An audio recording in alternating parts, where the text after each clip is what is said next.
He transmigrated into this world, where humans were still primitive, and the idea of daily showers hadn't been invented yet. Women only mated with the strongest to have strong babies, and he quickly became the king of the primitive tribe. Now all the girls wanted to give birth to his child. Time quickly passed in the village. On a full moon night, when he went out to hunt, he spotted something hanging from one of his traps. So he went to check, but since there was no noise, it didn't seem like a wild beast. He quickly went to see what it was with his sharp axe, and he was surprised by what he saw. It was his friend who had fallen into his trap. She was in a pretty interesting pose. His eyes lit up with pure abundance. The girl started to get furious and asked if he was just going to stare instead of helping. But he said this was a rare sight while the girl yelled that she was going to kick his ass. The man, on the other hand, asked if she was going to kick him with that tiny foot. And to tease her, he blew on her foot. Then he started massaging it slowly. The elf blushed bright red and made some weird noises. You better stop playing with fire. In the end, she got even angrier when her people started getting closer. He decided to free her before they saw her hanging there with her legs spread. But this king's life wasn't always that easy. Before the women of the tribe wanted to give birth to his child, he was hunted by the men. So let's go back to the beginning to understand this better. The truth is, he woke up in a strange place. While grabbing water to wash his face, he wondered how he ended up in a place like that. After all, just yesterday he was in the city shopping like normal. Suddenly he heard someone saying something. People were walking toward him talking weird, and he thought they were cosplayers. He quickly asked how to get out of there, but the kid threw a bone at him that grazed right past his ear. He didn't die by a centimeter. And there are still people who say 7 centimeters is small. He quickly started running while the primitives yelled behind him. In his head, they'd never catch him since he used to be a runner. However, another kind of spear sliced along the side of his belly. Suddenly, the system activates, saying he has to survive. He needs to survive for 12 hours to get 1 attribute point and 1 survival pack. But he was already in the hairy guy's sights. He threw the bone with all his strength. The protagonist ran as fast as he could, but it was too late. He got hit square in the neck and quickly lost consciousness. When he woke up, he was already in their village, but for surviving, he got the rewards. So he put the 1 point he got into strength and opened the survival pack. With that, he learned to speak all languages and got a survival book. He also activated the map and could see and mark where he'd already been. And he even got a mountain-splitting axe. He also learned things about the jungle, on top of learning basic medicine. When he looked at the primitives, he could understand the man saying he was the fiercest, while the woman said she wanted to give birth to his child. Child support probably hadn't been invented yet. The protagonist figured this must be a civilization-style game that's still in its early stage, so there's a good chance he'll become a president, or maybe even a god in these lands.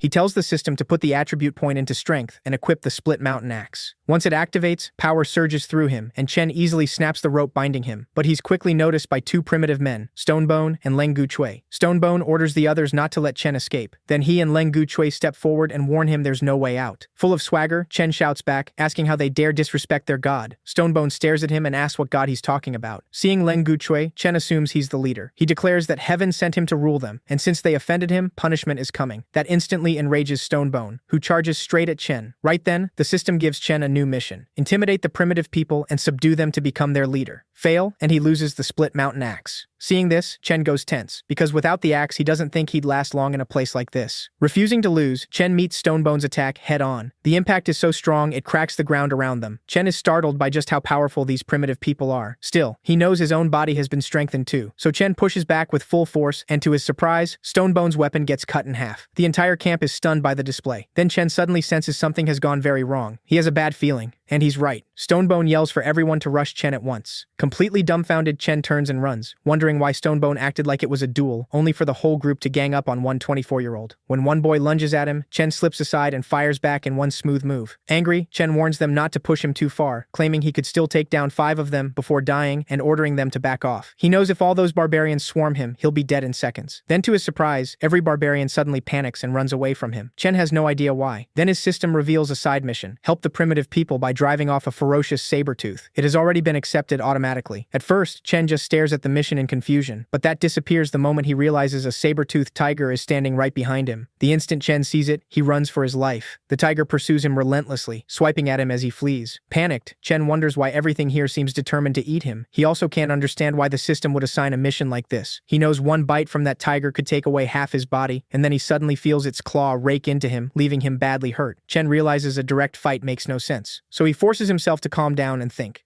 Then he spots smoke from the fire and remembers that saber-toothed tigers, like most beasts, fear flames. Chen decides to use that to his advantage. He starts planning a way out, even shouting a challenge at the tiger to face him head-on. When it attacks, Chen tries to slide down and evade it, but to his horror, the beast uses his body like a springboard and leaps off him. Shaken, Chen takes off again, deciding movies have lied to him. Out of options, he dashes toward the bonfire, using plants and nearby cover to make it there alive. By dodging and hiding, Chen finally gets close to the fire. He snatches up a burning stick and waves it at the tiger, trying to scare it off. To his relief, the beast really is afraid of the flames. Chen calls for it to come fight, but deep down, he's praying it just retreats. Then he hears a strange sound and tenses, wondering if some even bigger monster is coming. As another beast's roar echoes out, the saber-toothed tiger stiffens in fear and bolts. Watching it flee, Chen wonders what could have scared it that badly, and if it's running, what should he do next? Then the system announces the mission is complete and rewards him with 2 attribute points. Hearing the sounds again, Chen decides his safety comes first and gets out of the area. He tells the system to add 1 point to strength and 1 to agility. With his speed boosted, he sprints back toward the primitive people. Chen can immediately feel how much faster and lighter he is. Seeing him alive, Stonebone is stunned and asks how the saber-toothed tiger didn't eat him. Chen just smiles and says the beast was nothing more than a kitty to him. He beat it so badly it ran off in fear. After that, Chen grins, hoping the primitive people will finally admire him. Then Chen gets another mission, help them build homes, form a tribe, and raise the population to 50 within 18 days. He counts the group and realizes there are only 15 people total, children included. To reach 50, Chen concludes he'll have to absorb other tribes into theirs. That night, everyone else falls asleep, but Chen can't. He's starving. So he decides to look for food himself. He notices the primitives are bold enough to sleep without posting any guard at all. Still, his stomach growls again and food takes priority.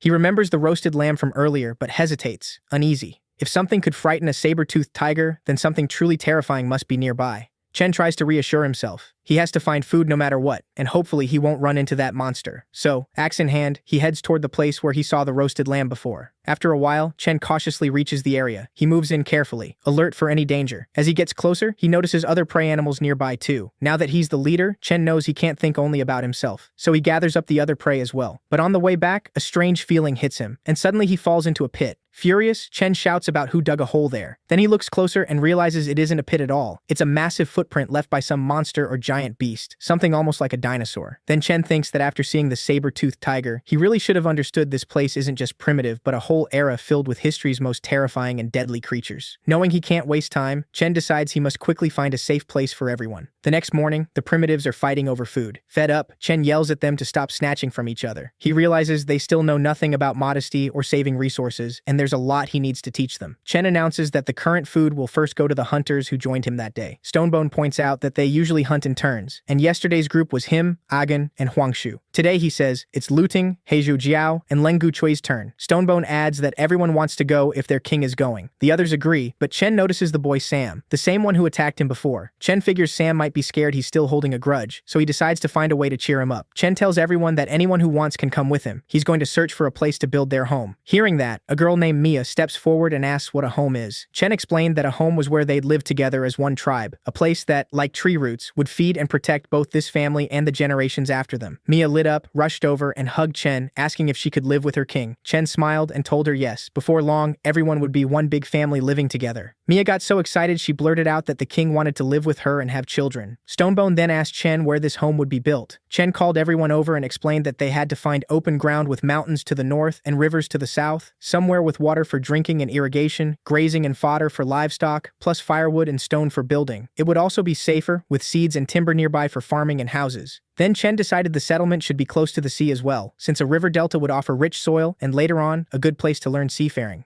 Sam spoke up, saying he knew a place just like that. Pleased, Chen asked if Sam could guide them there. Sam said it wasn't far, but warned against going. There was a herd of cows there, and they were dangerous. That only puzzled Chen. Why fear cows when they meant plenty of meat and useful resources? So he decided the herd would become their prey, and told everyone to prepare. They were heading east toward their future home. The scene shifted to the place Sam had led them to. Sam assured Chen the route was safe, so they could move ahead without concern. Chen told them not to waste time, and said they shouldn't fear the saber-toothed tiger. It had already been driven off, and if it returned, he'd protect them. Sam explained that once they reached the mountaintop, they'd be able to see where the cows gathered. At the summit, Sam nervously told everyone to hide. The cows were below. Chen immediately wondered if some other monster was nearby too. Then he caught the scent of the sea and asked his system to open the map. What he saw pleased him. The area looked perfect for building a city. Out of nowhere, Sam yanked him back and motioned for silence, warning that the herd might hear them. After a while, Chen checked his manual and found 3 plants and 2 animals in the area ahead. The plants were green sunflower grass, dragon wine, and big sabaki, while the animals were gray squirrels and pincer wasps. Since there was still no information on the cow herd, Chen asked Sam exactly where they were. Sam said the herd stayed in a small forest by the river bend, then offered to lead them closer. Half an hour later, they reached the forest, where Sam warned that one more step might alert the cows. Chen found the silence strange and couldn't understand why Sam was this worried about cows. Then his scan suddenly changed, and he tensed up, thinking giant monsters were nearby. To his relief, there was only one animal in the area. Chen asked Sam if he'd remembered wrong, but before Sam could answer, Chen saw a tree move. Sam told him to look up, and when Chen did, he froze in shock, wondering what kind of monster he was seeing. The system identified it as an iron-black horn cow. Hiding behind cover, Stonebone nervously asked if they were really planning to hunt that thing. Chen, just as tense, said yes, and ordered them to set an ambush while he went to evaluate it himself. The others stared at Chen in awe, thinking he was unbelievably cool. But behind the tree, Chen was nearly in tears, wondering how things had come to this. He didn't want the tribe to die, so now he'd have to trust his agility stat. He took another look and realized even the cow's forelimbs were bigger than he was, so he tried to find the right moment. Keeping calm, Chen tried greeting it, but the instant it saw him, its face twisted and it roared. The moment he moved closer, the entire herd charged after him. Chen splashed across the river, yelling for them to stop chasing him. Back with the tribe, they misunderstood completely, believing their king was bravely drawing the whole herd away to protect them. As they whispered among themselves, Chen hurled himself off a ridge without hesitation and landed on it. Suddenly, the ridge shook, and Chen wondered what had just happened. Looking down, he saw one of the cows had slammed into the mountain because it couldn't stop. That gave Chen an idea for bringing the whole herd down, because he'd realized the cows couldn't climb that high. When he looked back, Chen wondered what to do next. He couldn't climb down with those enraged cows waiting below, so he had no choice but to keep going up. Chen climbed higher, and when he reached the top, the view left him stunned. It was exactly what he'd been searching for. Right then, he decided he would build an empire on that ideal land.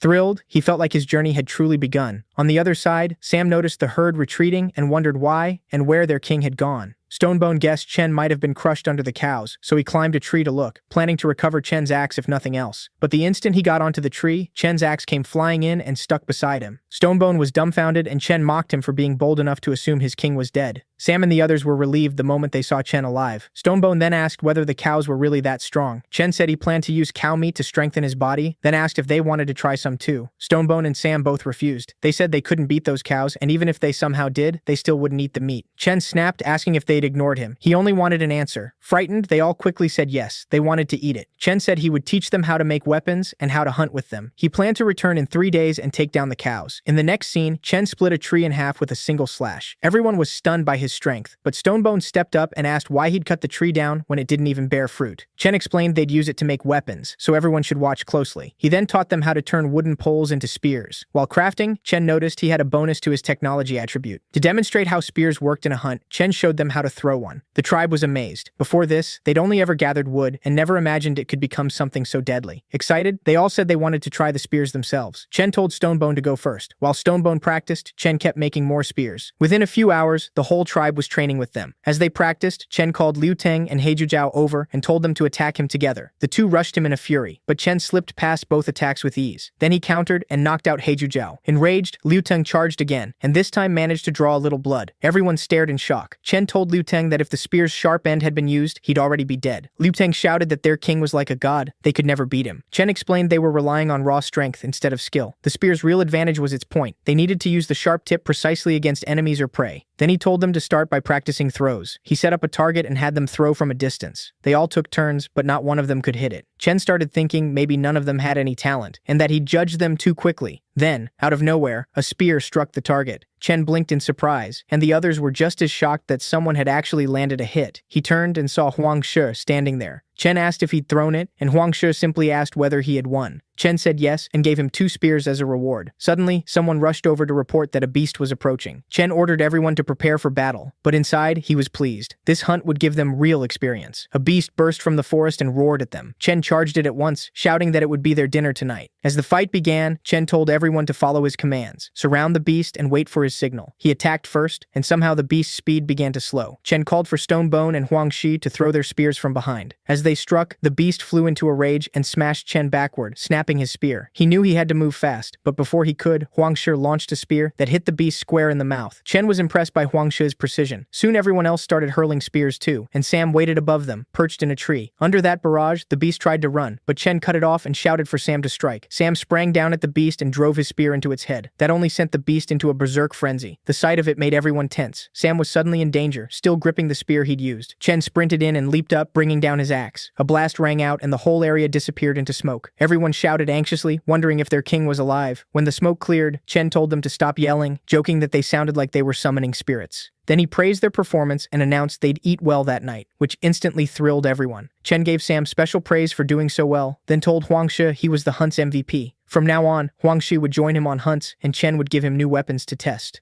The scene shifted again sometime later. Stonebone bragged to the other tribespeople about how he'd helped Chen bring down the beast. As Mia passed by carrying a piece of meat, Stonebone called out and asked her to hand it over. Mia refused, saying the meat had been set aside for their king. She offered it to Chen instead, and he asked if they were really going to eat it raw. Mia looked at him and asked what was wrong with that. Chen said he remembered them cooking with fire before, so he didn't get why they were eating raw meat now. Mia explained they'd lost the fire source from last time, so they had no option but to eat it uncooked. That made Chen think about how fire marked the start of civilization. It drove off beasts, made shelter safer and more livable, and improved food. He decided the tribe needed one more gift. He would teach these primitive people how to make fire. He picked up a broken spear and worked it against a wooden block to spark a flame. Then he told them to pack wood shavings and tree fluff into a groove in the trunk, then roll the stick between their palms to build friction and start a fire. When the flame appeared, the whole tribe stared in amazement and began praising Chen. Stonebone started yelling that their king had created fire, making sure everyone heard. Chen immediately grabbed him and snapped at him to be quiet. Keeping a low profile mattered. Right after that, Chen got a reward, 10 technology points, and he realized those points were actually pretty easy to earn. At first he had no idea what they were for, but after checking, he learned technology points could identify hereditary plaques, with each identification costing 10 points. While Chen was still thinking about that, Sam came over and said that while dividing the meat, he noticed signs the wild boar had been nursing. That made him suspect cubs were nearby, and after searching the area, he actually found them.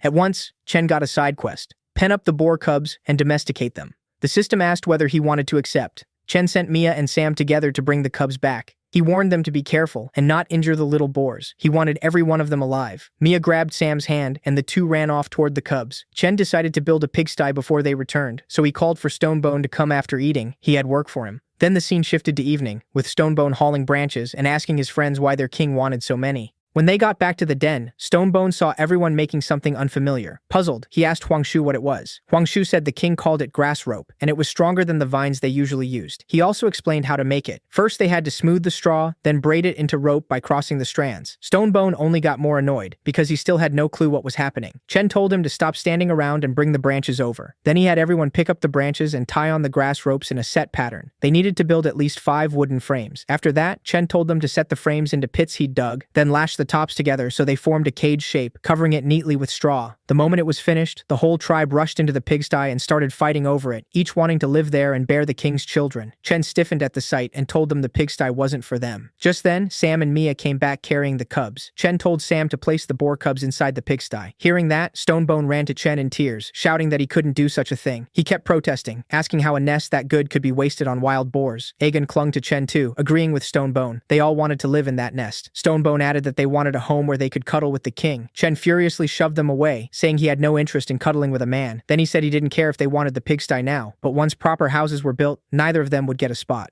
Aegon froze, then quickly said that if a better nest existed, he was fine living somewhere else, and Chen could let Stonebone have this one. Stonebone refused too. Chen ignored the whining and told Sam to put all the boars inside the pigsty. Huang Shu came over and asked why they were raising wild boars if the animals were supposed to be food. Chen asked whether they wanted plenty to eat without hunting. Huang Shu eagerly said yes, and Chen explained that if they raised the cubs and bred more piglets, they'd have a steady food supply. That completed the beast-taming quest, and Chen received his reward. When he opened it, he found a packet of salt in the supply chest and also learned a recipe for fried clams. Chen stared at the reward, wondering if the system wanted him to become a chef despite their primitive level of technology. The system hinted that finishing recipe tasks could unlock special rewards, so after seeing that, Chen decided to try cooking. Late that night, everyone else was asleep. Only Chen and Sam were still awake. Chen praised Sam for working hard every day. Sam said that since he'd caused trouble when they captured him, he felt it was only right to endure more. Chen laughed, hugged him, and assured Sam he wasn't holding any grudge. Then he asked whether any other tribes like theirs lived nearby. Sam said they had met a few, but none were friendly, and they looked quite different from his own people. Chen asked him to explain where those tribes were. Sam said he knew of 3 nearby clans: the Coconut Grove clan, the Bay clan, and the Giant Stone clan. They were all fairly far away. Reaching any of their territories took at least a full day and night of travel. Chen asked for details on each group. Sam began with the Coconut Grove clan, around 30 or 40 people, not fond of fighting, good at long-distance travel, and led by a powerful woman. Next was the Bay clan, also 30 or 40 strong, but much more intimidating. According to Sam, they were always fighting among themselves. Finally, he described the Giant Stone clan, the strongest of the 3 and the most numerous. They usually lived on a mountain to the southwest and only came down sometimes. Sam added that he'd heard the Giant Stone clan's leader had divine power and could kill a tiger barehanded. After hearing all that, Chen figured that if Sam's information was right, the Coconut Grove clan would be the best first group to absorb. The others sounded too troublesome and volatile, so he'd need a peaceful way to bring them in. Then, sensing someone behind him, Chen turned and found Mia hugging him from the back. She asked why he wasn't asleep and whether he wanted to do something exciting with her. Tensing up, Chen gave a firm no. Mia sat down in an odd pose and asked if she looked like a kitty. Chen got even more nervous and quickly grabbed Sam by the hand, saying Sam seemed to need help with something. He'd talk to her later. Then he ran off with him. Mia looked a little hurt by his reaction. The next morning, the scene shifted again. Chen and Sam were waiting by the seaside for the Bay clan to show up. Before long, the Bay clan arrived at the shore to hunt a dodo bird. Chen was glad they'd finally appeared after a night of waiting, but then he noticed the Bay clan members starting to fight each other over the bird. He wondered if his tribe could absorb the Bay clan, not just to grow in numbers, but to secure resources like dodo birds. Sam pointed out that their tribe had less than half the Bay clan's numbers, so they couldn't win a direct fight. Chen figured stronger weapons might change that. But first they had to deal with the herd of cows. After that, those new resources could help them craft even better weapons and gear. With that, they headed back to the den, and everyone brightened as soon as Chen returned. Stonebone said they'd thought their king had abandoned them. Chen apologized for worrying everyone and told them they still had plenty to do. He ordered Stonebone to keep practicing spear throwing and put Huangshu in charge of training the others, giving him 1 day to make them as skilled as possible. Then Mia came over holding a leaf, saying it was very comfortable to use after going to the bathroom. Chen replied that he actually needed help sharpening wooden spears, so Mia should gather the women and collect rocks. Sometime later, Mia returned with the other women, each carrying stones. She asked if these rocks would work. Chen said yes, then explained that they needed to grind the stones on a whetstone until they formed a sharp edge or point. After that, tie the sharpened stone to a wooden shaft with rope, and just like that, they'd made a stone-tipped weapon. The women were impressed, but Chen got annoyed when the reward for it turned out to be only 1 point. He then told them to keep following his instructions and show him what they made.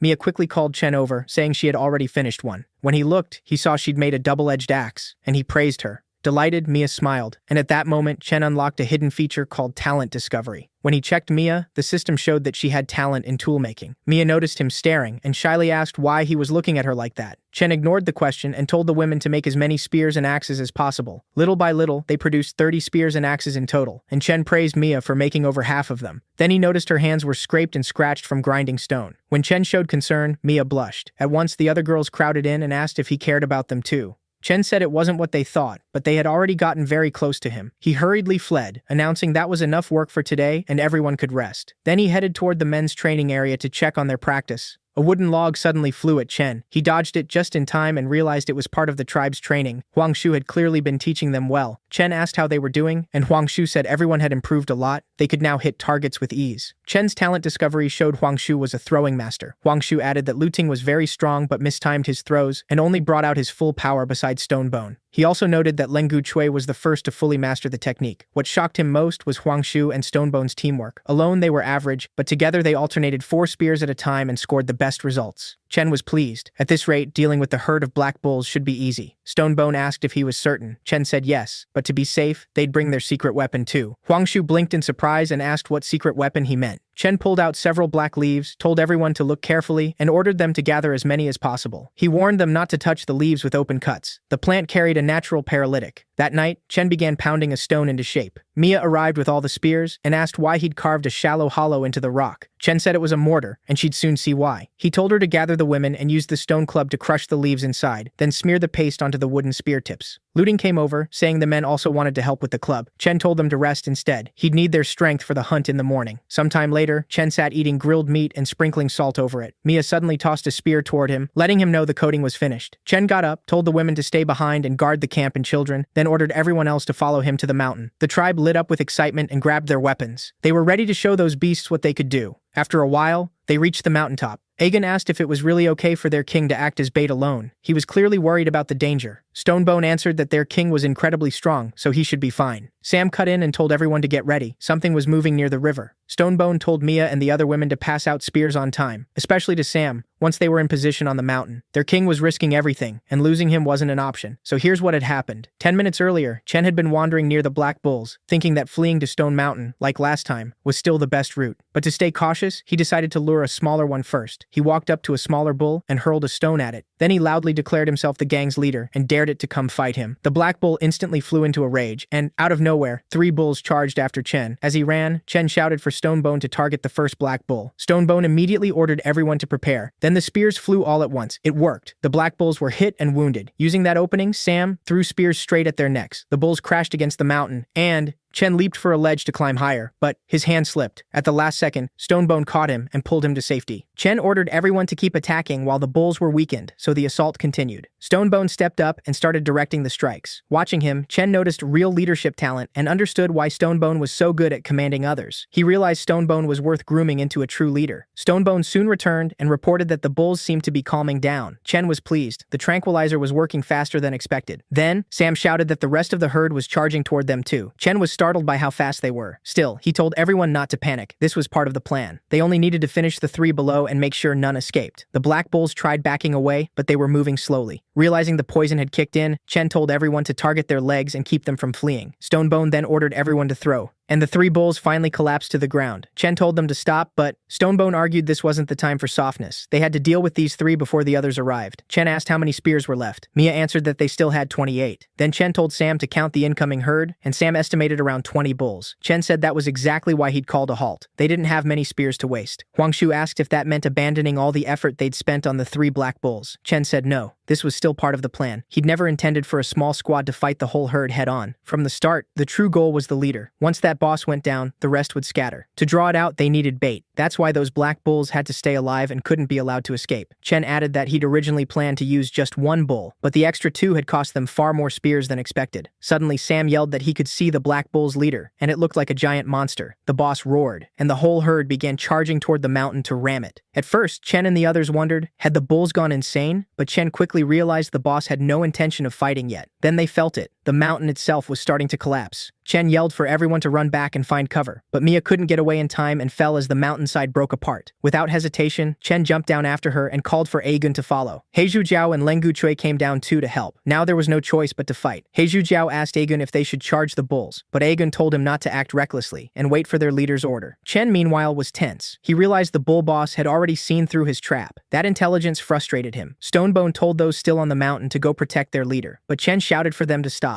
They needed to stay above and attack with spears. Then the battle truly began. Chen fought with his axe, while the others wielded spears and stone axes. By working together, defending and striking the bulls in coordinated waves, they managed to wound many of them. Stonebone seized the moment and urged the people above to rain spears down on the herd. A few bulls dropped, and suddenly the whole herd stopped as the boss seemed to say something to them. To Chen's surprise, the bulls began pulling back. He wondered if they'd been ordered to retreat, so the boss could fight alone. Then rain started pouring down, and the bull boss stepped forward, inhaled deeply, and blasted flames from its mouth. Chen immediately shouted for everyone to scatter and dodge. The blast was so strong it tore a hole in the mountain, even opening a path to the top. The tribe was horrified. No one could tell if it was a roar or some shockwave, but the impact crushed their morale in seconds. Seeing that, Chen ordered Agun to take Mia and the others north, while he drew the boss bull's attention himself. He told Stonebone to wait for his signal and face the bull boss, declaring that he would be its opponent. They clashed head-on, with Chen trying to hold it back, but the boss bull easily hurled him aside. Chen considered using the path the monster had blasted open, but the bull boss chased him and slammed into the mountain, triggering a huge explosion. Everyone watching went tense, afraid their leader was dead. Even so, they refused to retreat and resolved to fight to the end. Then suddenly, Chen's axe flashed out and struck the boss bull in the head. He was still alive. He'd survived by using the hole blasted through the mountain moments earlier. Chen even mocked the boss for sparing him. Inside, though, he knew he was badly hurt. When they saw Chen alive, the tribe let out a wave of relief, but Chen shouted to Stonebone to be ready and wait for his command. The fight went on, with Agun and Heizhu Jiao trying to distract the boss so Chen could strike from behind. Aegon bravely leaped in, only to be caught and wounded by the beast's horn. Chen rushed forward and slashed at the bull boss's face, freeing Aegon from the horn's tip. The boss unleashed another burst of flame, but everyone dodged, and Chen answered with a clean hit. The strike opened a wound in the monster's body. Chen immediately yelled for Stonebone and Sam to aim their spears at that wound. They hit the mark, and the boss bull staggered before crashing to the ground. For a moment, everyone wondered if they'd finally won and started celebrating. But Chen stayed uneasy. Even with their leader down, the rest of the herd just stood there, waiting. Then, out of nowhere, the boss bull rose again and lunged at Chen, unleashing a furious stream of flame. Stonebone and Huangshi were stunned by the sight, and Chen tensed too, realizing he'd let his guard down for a fatal moment. Now, the bull boss tore the spear from its own body and hurled it straight at Chen. Wounded and too slow to move, Chen thought this might be the end. Then, to his shock, Mia stepped between them and took the spear herself. Chen froze in disbelief, a flood of memories with Mia flashing through his mind. A burst of pure rage suddenly flooded through Chen. Even as the system warned his body was overloading, Chen ignored it and lunged straight at the bull. He brought his blade down with everything he had, cleaving the bull boss from head to tail. This time, the monster was truly split in two by Chen's full-powered strike. Consumed by fury, Chen roared at the remaining bulls to come at him, challenging any beast that wanted to die to step forward. But as the herd glanced at one another, Chen took one step ahead, and they broke, retreating in panic. Once they fled, Chen finally relaxed, but his system immediately warned that his life was in danger. A moment later, he coughed up blood and started to black out, sinking slowly. Everyone rushed over, but before passing out, Chen looked to Mia and told them to fetch the hemostatic ointment and apply it. Several days later, in a pigsty, Chen finally woke from his unconscious state. Opening his eyes, he found Ayu standing before him. His first question was whether this was the pigsty he had built, but Ayu shook her head. After driving off the bulls, they had moved here, and this shed was made for him. She told him to stay down while she went to tell everyone he was awake. Chen stopped her, asking about Mia and Lang Guchui first. Ayu said they found Lang Guchui barely alive, but he recovered fast. Since waking, he'd been standing guard outside Chen's shelter. Mia was hurt more badly, she added, but the king's divine medicine saved her. As long as she kept resting, she would recover. Everyone else was fine too. Relieved, Chen heard Ayu add that over the past 4 days, everyone's condition had stabilized. Chen jolted. What did she mean? 4 days? He checked the system and saw she was right. 4 days were gone, leaving him only 11 days to finish the mission. Ayu, confused, noted that their king often stared into empty air as if lost in thought. He tried to get up and failed. Ayu urged him to rest, but Chen insisted he was fine and told her to summon Stonebone at once. She nodded and hurried out of the shed. Left alone, Chen realized that without any fighting strength or deterrence, if others learned the truth, their mission could collapse instantly. Now that they had relocated, they needed a fence immediately, and later, sturdy wooden walls for real protection. When Stonebone arrived, Chen told him to stay outside, then whispered secret instructions no one else could hear. Stonebone left at once to handle the job Chen assigned, but Chen knew that still wasn't enough. They couldn't repeat the last mistake. This time, every detail had to be foolproof. Next, Chen told Lang Guchui he had another task. Lang Guchui asked him to say what it was, and Chen ordered him to collect the Black Bull King's bones and hide, keeping the hide as intact as possible. To Lang Guchui's surprise, Chen even handed over his own weapon for the job.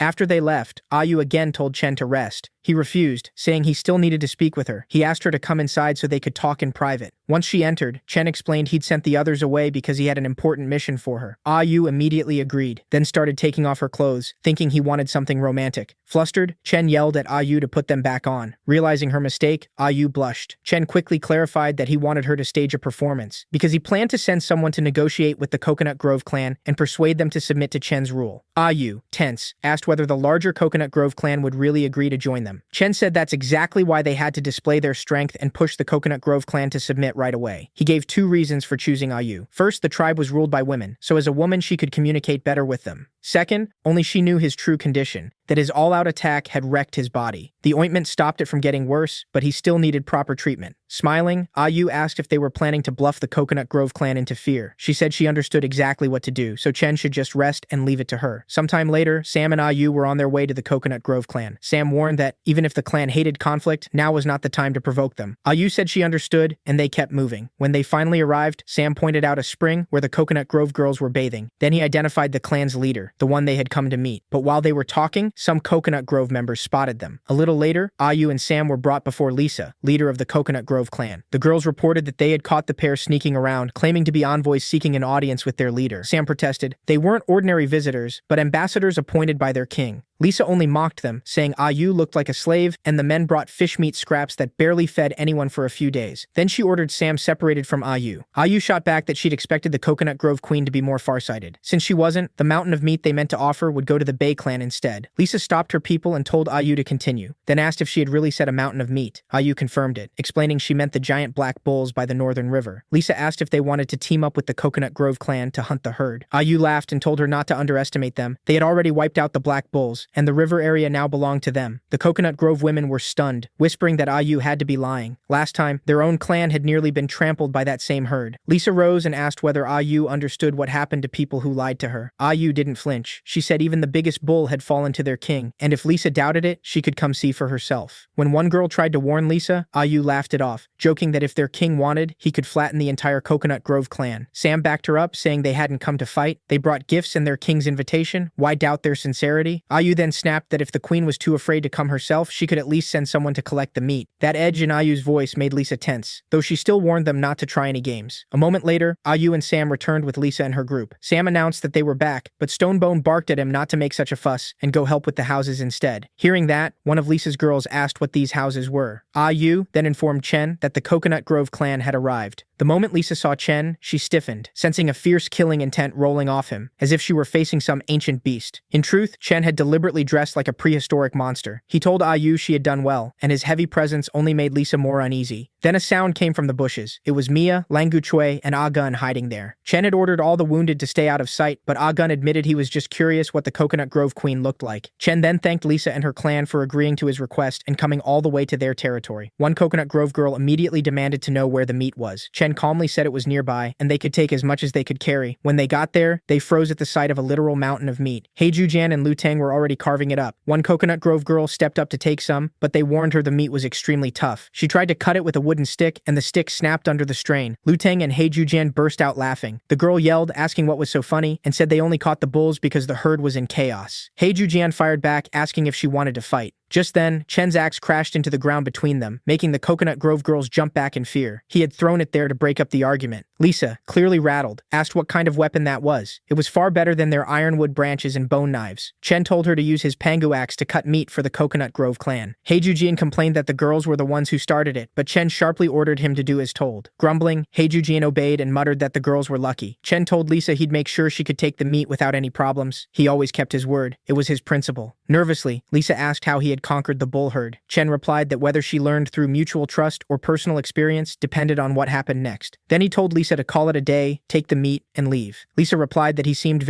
Lisa called him cold-hearted. Chen, meanwhile, tensed up. His dramatic axe throw had been a bit much, and without the bullhide bandage, his wound would have likely split open again. Then it did. Blood started seeping out, and Chen instantly worried. Thankfully, Ayu distracted Lisa, giving him just enough time to hide the wound. Ayu told Lisa they also had some powerful weapons they could offer the Coconut Grove clan. But Lisa turned back and refused, saying those weapons didn't suit her people. She told Chen the Coconut Grove clan had strong weapons too, ones they hadn't shown him yet, and hoped they'd never need to use them. After that, Lisa ordered her clan members to take what they could and return. Ayu added that if it wasn't enough, they could come back. But sooner was better, since other clans still needed their share. On the way back, Lisa asked how the investigation was going. A few more girls appeared to report. Lisa had secretly stationed them nearby to watch everything from hiding. One of them, Maya, said they saw the men building something called a house, and from inside it, they sometimes heard boar growls, so there might be boars kept there. Lisa was stunned, wondering if Chen had really made such a fine shelter for boars. Maya added that even more shocking, Chen's clan seemed to have mastered the fire god's power. Lisa flatly said that was impossible. Maya explained they had seen fire appear from nothing and used it to roast meat.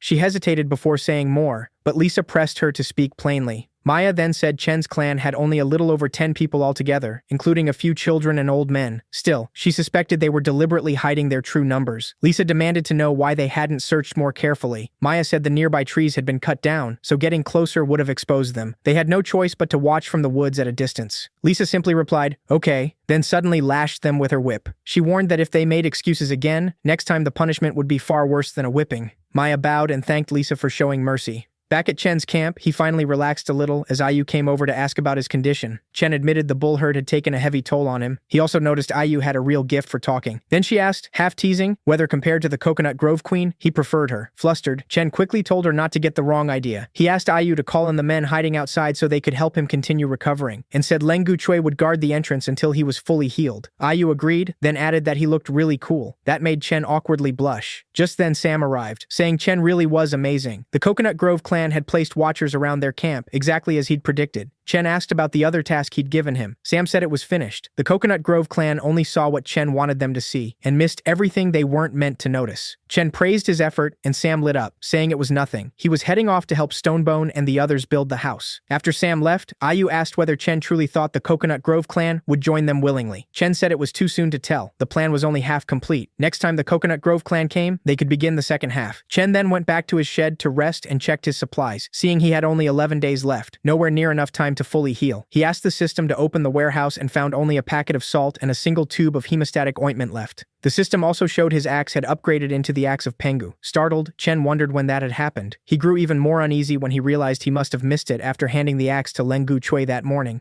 Then he checked his spears, and the activation condition on the screen read, Blood Sacrifice. Chen guessed it had triggered when he was wounded during the fight. From the description, using creating the world needed precise timing, neither too soon nor too late. He briefly wondered whether other weapons also had hidden properties like his axe, but gave up on the idea. Each weapon probably had different conditions. Better to leave it to fate. Next, he reviewed the rest of his items and saw the hemostatic ointment was only enough for one more use, so he decided to save it for a truly critical moment. Otherwise, he'd have to depend on the axe to hunt whatever creatures were nearby. He figured the meat taken by the Coconut Grove clan would last 2 days, and with time running short, he had to rely on Sam for now. So he asked Leng Guchui to summon Sam. There was more work to do. After a while, Sam arrived and asked what was wrong. Chen asked if he remembered the black bulls they had driven off, then ordered him to find them within 2 days and report back. Sam took off at once, shouting that he'd return as soon as he found the black bulls. Watching him go, Chen thought everyone was working hard, so he decided to prepare gifts for the clan. While Sam searched for the remaining black bulls, Chen worked on those gifts. After 2 days, he checked the screen and saw only 9 days remained for the mission. He'd also earned technical points for making a stone spearhead, a bone whistle, and a bullhorn water flask. He planned to give the whistle to Stonebone so he could command more easily in battle or during hunts. The stone spearheads would make wooden spears deadlier, improving their odds if the Coconut Grove clan turned hostile.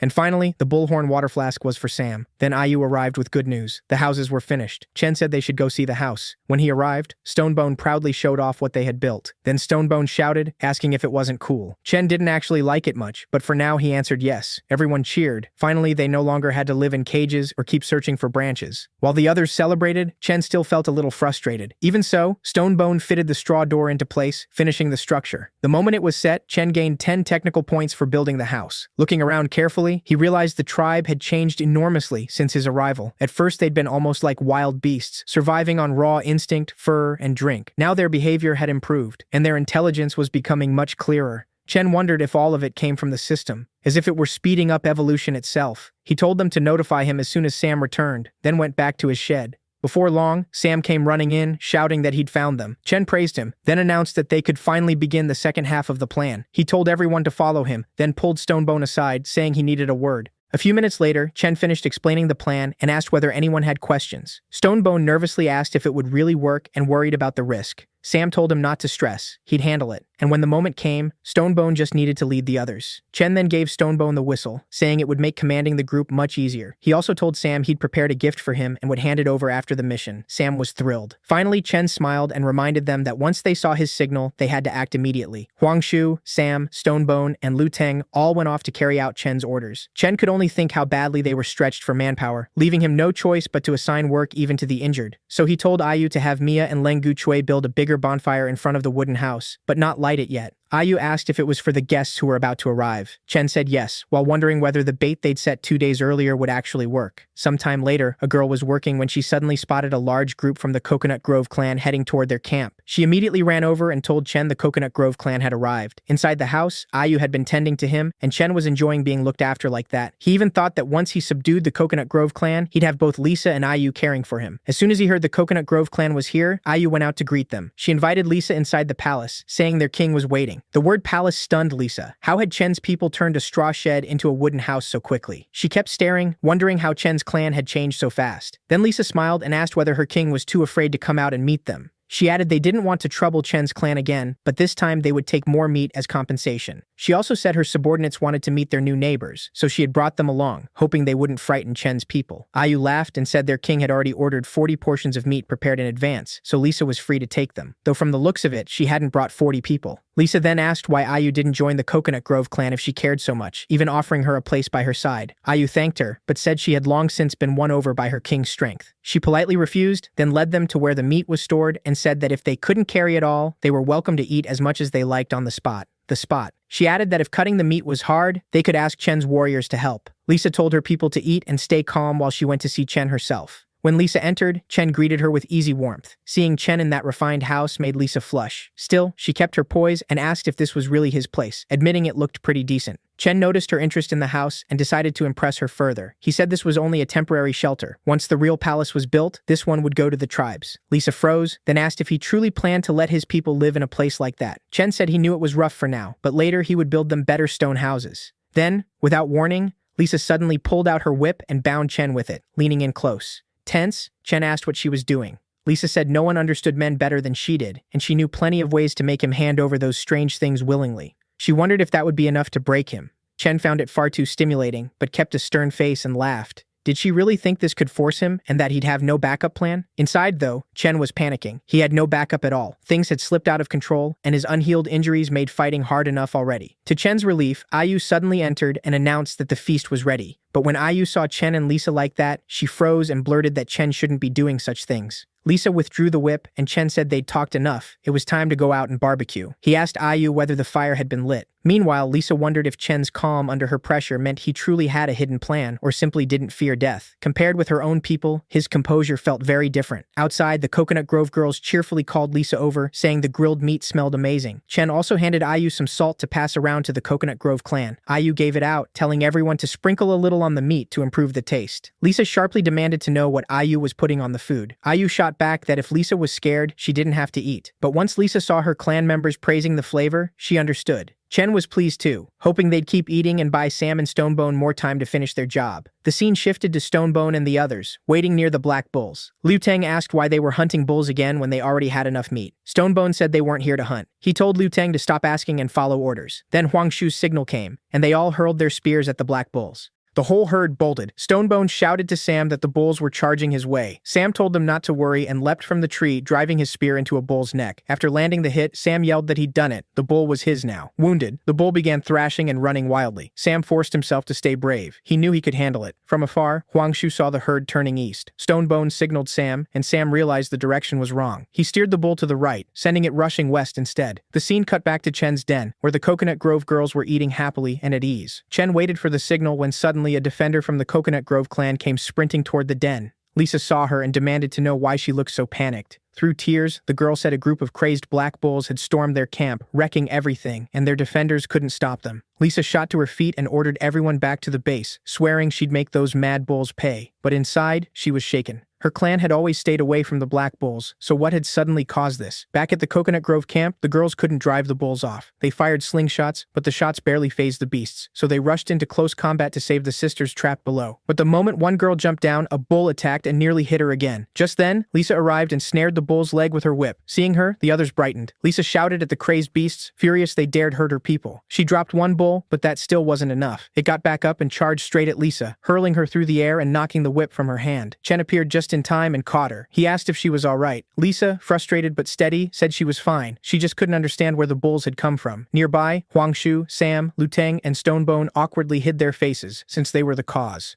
Chen then glared at the bulls and barked, asking if they'd forgotten their pain once their scars healed. The bulls roared and advanced, making Chen tense up. Did it not recognize him? Was the cloak made from the Black Bull King's hide not intimidating enough? Then, to his relief, the bull started backing away. Chen shouted that it seemed the herd had a new king. He told the bull boss it looked weaker than the last one, and since it was here, it could stay. At once, Chen's clan charged the bulls, and Stonebone told Sam to focus on the bull boss. With Stonebone helping, Sam vaulted onto the bull and tried to get it under control so he could ride it. Chen noticed Sam had real talent for riding. As his people worked to subdue the herd, Chen told Lisa to leave, but she refused, arguing that the herd still hadn't scattered. Chen stopped her from joining the fight, warning that she couldn't handle these monsters. He hadn't brought enough people, so charging in would be suicide. Lisa went quiet, Unable to answer, Chen asked again why she wouldn't move her people to his place for now, where they could recover and wait for the right moment to retake their land. He promised them shelter, food, and protection. Ayu also urged Lisa to look at her people's condition. They were in no shape to fight. Did she really want to watch them throw their lives away? At last, Lisa ordered the Coconut Grove clan to help the wounded and retreat north to Chen's place. Hearing that, a girl named Ayun flared up, but she couldn't defy the queen. She told the injured to follow Chen's people. Chen then put Ayu in charge of escorting the Coconut Grove clan. Ayu agreed, and they left. Meanwhile, Stonebone and the others kept fighting, and Ayun joined in too. Stonebone told her to fall back if she was afraid, since they'd beaten the bulls once already and didn't need to rush. Ayun ignored him and attacked the bulls anyway. Chen told Stonebone to let her be and focus on winning. He believed those girls were brave. The scene shifted to evening, when everyone returned to Chen's camp. A girl named Maya from Chen's side welcomed them happily, saying she was glad everyone made it back safely. She asked about Chen and the others, and Ayu explained they had stayed behind to buy time while the injured were brought back. Maya said the Coconut Grove girls could stay in the houses they had built. She sighed in relief, thinking that without Mia and the others working through their injuries to finish those houses, there would have been nowhere to place them. After that, Ayu told Lisa everyone had been settled, with food, shelter, and safety assured, so she didn't need to worry. She urged Lisa to rest for now, and Lisa quietly thanked her. Ayu exhaled in relief as everything went smoothly and remembered Chen's words. He had said the whole plan was about bringing the Coconut Grove clan under control at the lowest possible cost, because after their last hard battle, they couldn't afford more injuries. Now only the final step remained. The scene shifted to the next day, when Mia asked He Zhujiao whether everything had gone smoothly overnight. He Zhujiao said yes. He'd stood guard all night, and nothing happened. Ayu was standing watch outside Lisa's house when she suddenly felt a shadow fall over her. She looked up and saw Mia had come over. Ayu immediately asked what she wanted. Mia said their king had invited Lisa to his palace to discuss something important. The scene shifted to Chen, who was checking his system and feeling when Lisa came to see him.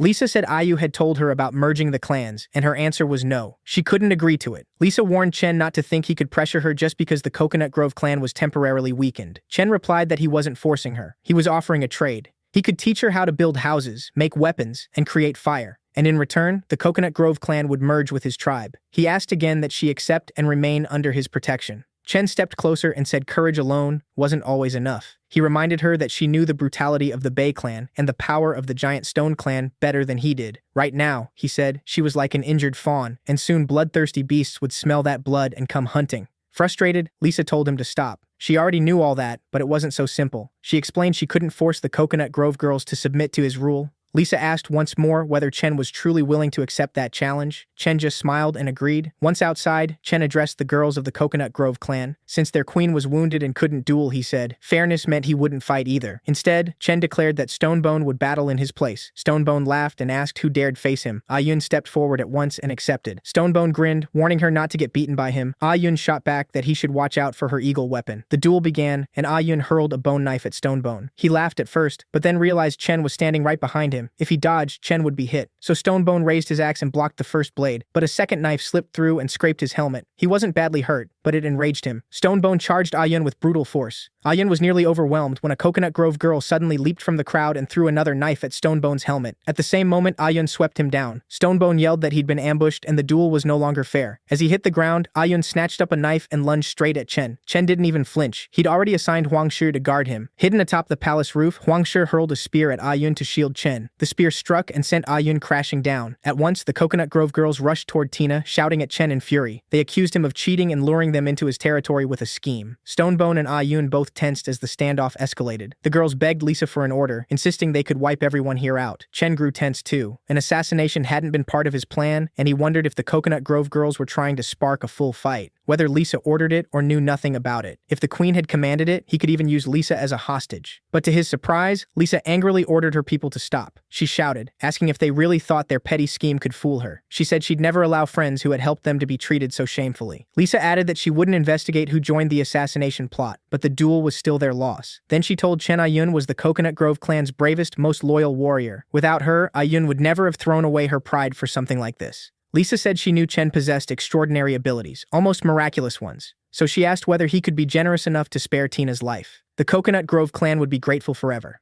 Chen looked stern, but inwardly he was relieved. This wasn't the worst outcome, and control of the situation was back in his hands. Thinking of the hemostatic ointment, he told Lisa not to worry. Yun wouldn't die. After all, they were allies now. One of the girls urged Chen to hurry. Yun was fading fast. As he went to help, Chen decided he'd overlook Tina's assassination attempt for the greater good, but her actions still couldn't go unpunished. So he used only a little medicine, enough to keep Yun alive, not restore her fully, and saved the rest of the ointment for his own wounds. After treating her, he told the others to carry Yun back home and said she'd recover in a few days. Seeing that, the girls of the Coconut Grove clan began praising Chen, convinced they'd witnessed a miracle. Chen embraced Lisa and asked if her people could merge with his tribe now. Flushed with happiness, she gladly said yes. Smiling, Chen told Lisa she could keep leading her people, as long as they followed his orders. Lisa then said she had one last request. Chen needed to become her partner, and they should hold a ceremony to make it official. Hearing that, Chen flushed with delight. To him, it felt like a gift dropped into his lap. He pictured a wedding, ring exchange, a bridal chamber, a daughter, raising her together, watching her marry, growing old side by side, and finally entering the afterlife together. Seeing Chen pulling strange expressions, Lisa nervously asked what was wrong. Did he not want the partner ceremony? Chen quickly said he absolutely wanted it and pulled her into a tight hug. Then he told Lisa to rest and heal well, since he also needed time to prepare for the ceremony. He ordered everyone to go rest too, telling them to return in a few days for the ceremony. After that, the system informed him that his tribe had officially been established and asked him to choose a name. Looking closer, Chen saw the tribe's population was only 46, and wondered why it was short by 4. He named it the Newbie Tribe. Then Chen started thinking about how to handle the Bei clan, even considering taking some of their people prisoner. Still, he wasn't sure captives would count toward the tribe's population. Then he overheard several Coconut Grove girls whispering.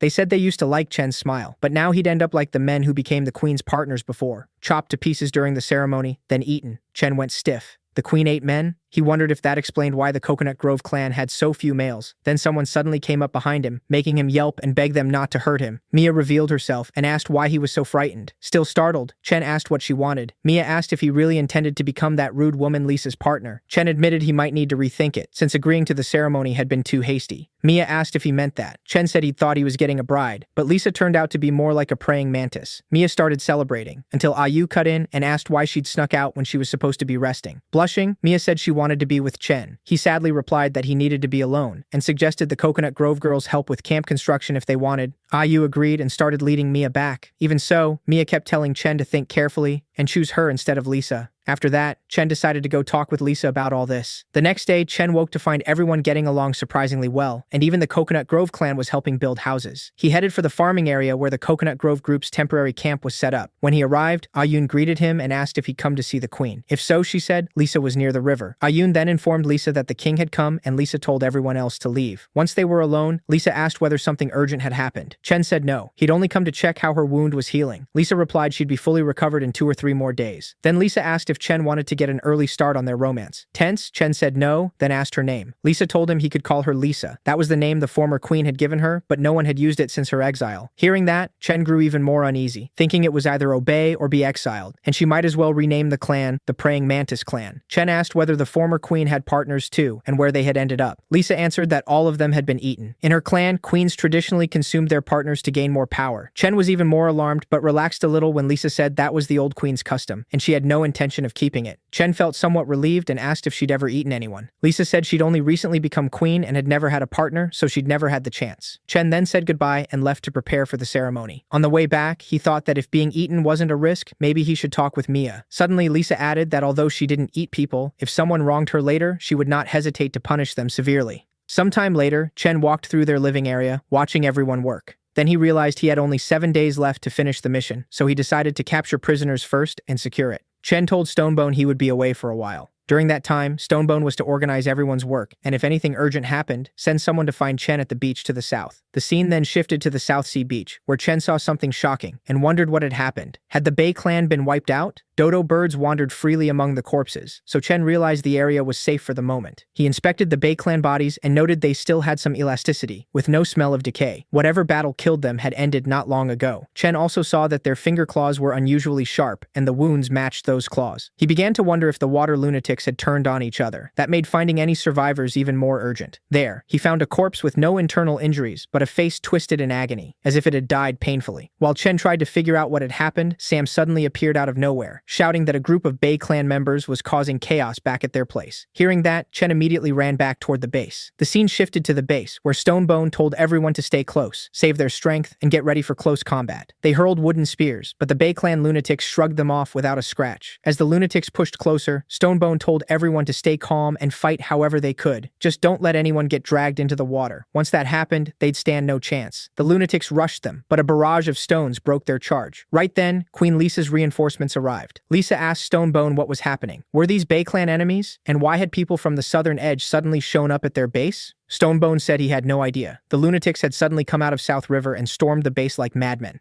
Then the two sides collided in a brutal fight. Lisa herself joined the newbie clan in battle. She tried speaking to the Bay clan fighters but got no response, making her realize something was very wrong with them. While Lisa traded blows with one attacker, a larger lunatic tried to ambush her. Chen stepped in at full force, swinging hard at the brute, yet the lunatic tanked the hit with ease, shocking him. Two Bay clan members then tried to jump Chen, but Huang Shui and Lan Gukui cut in, striking them down and knocking them out. If the Bay clan wanted their king, they warned, they'd have to get through them first. Chen praised Huang Shui and Lan Gukui and told them to handle those smaller freaks. He also asked Lisa to help his people deal with them, because he needed his full attention on the monster in front of him. Lisa agreed and rushed in. Chen told everyone he was relying on them until his own fight was decided. He told the big lunatic he had no idea what had happened to the Bay clan, but the newbie clan had nothing to do with it. They were probably attacking the wrong target. The brute ignored him and attacked anyway. Chen tensed up, shouting, asking if it had lost the ability to speak. He was also stunned by the lunatic's explosive strength and wondered how, even with power and speed several times beyond a normal person, he was supposed to handle this. Against these lunatics, he felt like a fragile damage dealer, and with his people all around him, he couldn't risk using his axe's hidden skill. Lost in thought, Chen missed the rhythm of the lunatic's assault, and it clamped its teeth onto his hand. Thankfully, he yanked back in time because the Bull King's cloak took the bite. Without that protection, his left hand might have been ripped clean off. The lunatic grew even angrier and charged Chen again at full speed. Chen barely dodged, and the brute tore off his cloak instead. Chen went cold. How had it gotten so fast? If he hadn't slipped free of the cloak, he'd be dead. Then he noticed the lunatic suddenly stop attacking and wondered why it had frozen. A moment later, it backed away. Chen sensed something odd. The big lunatic had only torn off the blood-stained part of his cloak. He also noticed Agun was the only one surrounded by large numbers of Bay clan members. That was when Chen realized the Bay clan was tracking targets by the smell of blood. In this twisted state, they were running on pure instinct, and Chen immediately thought of using that against them.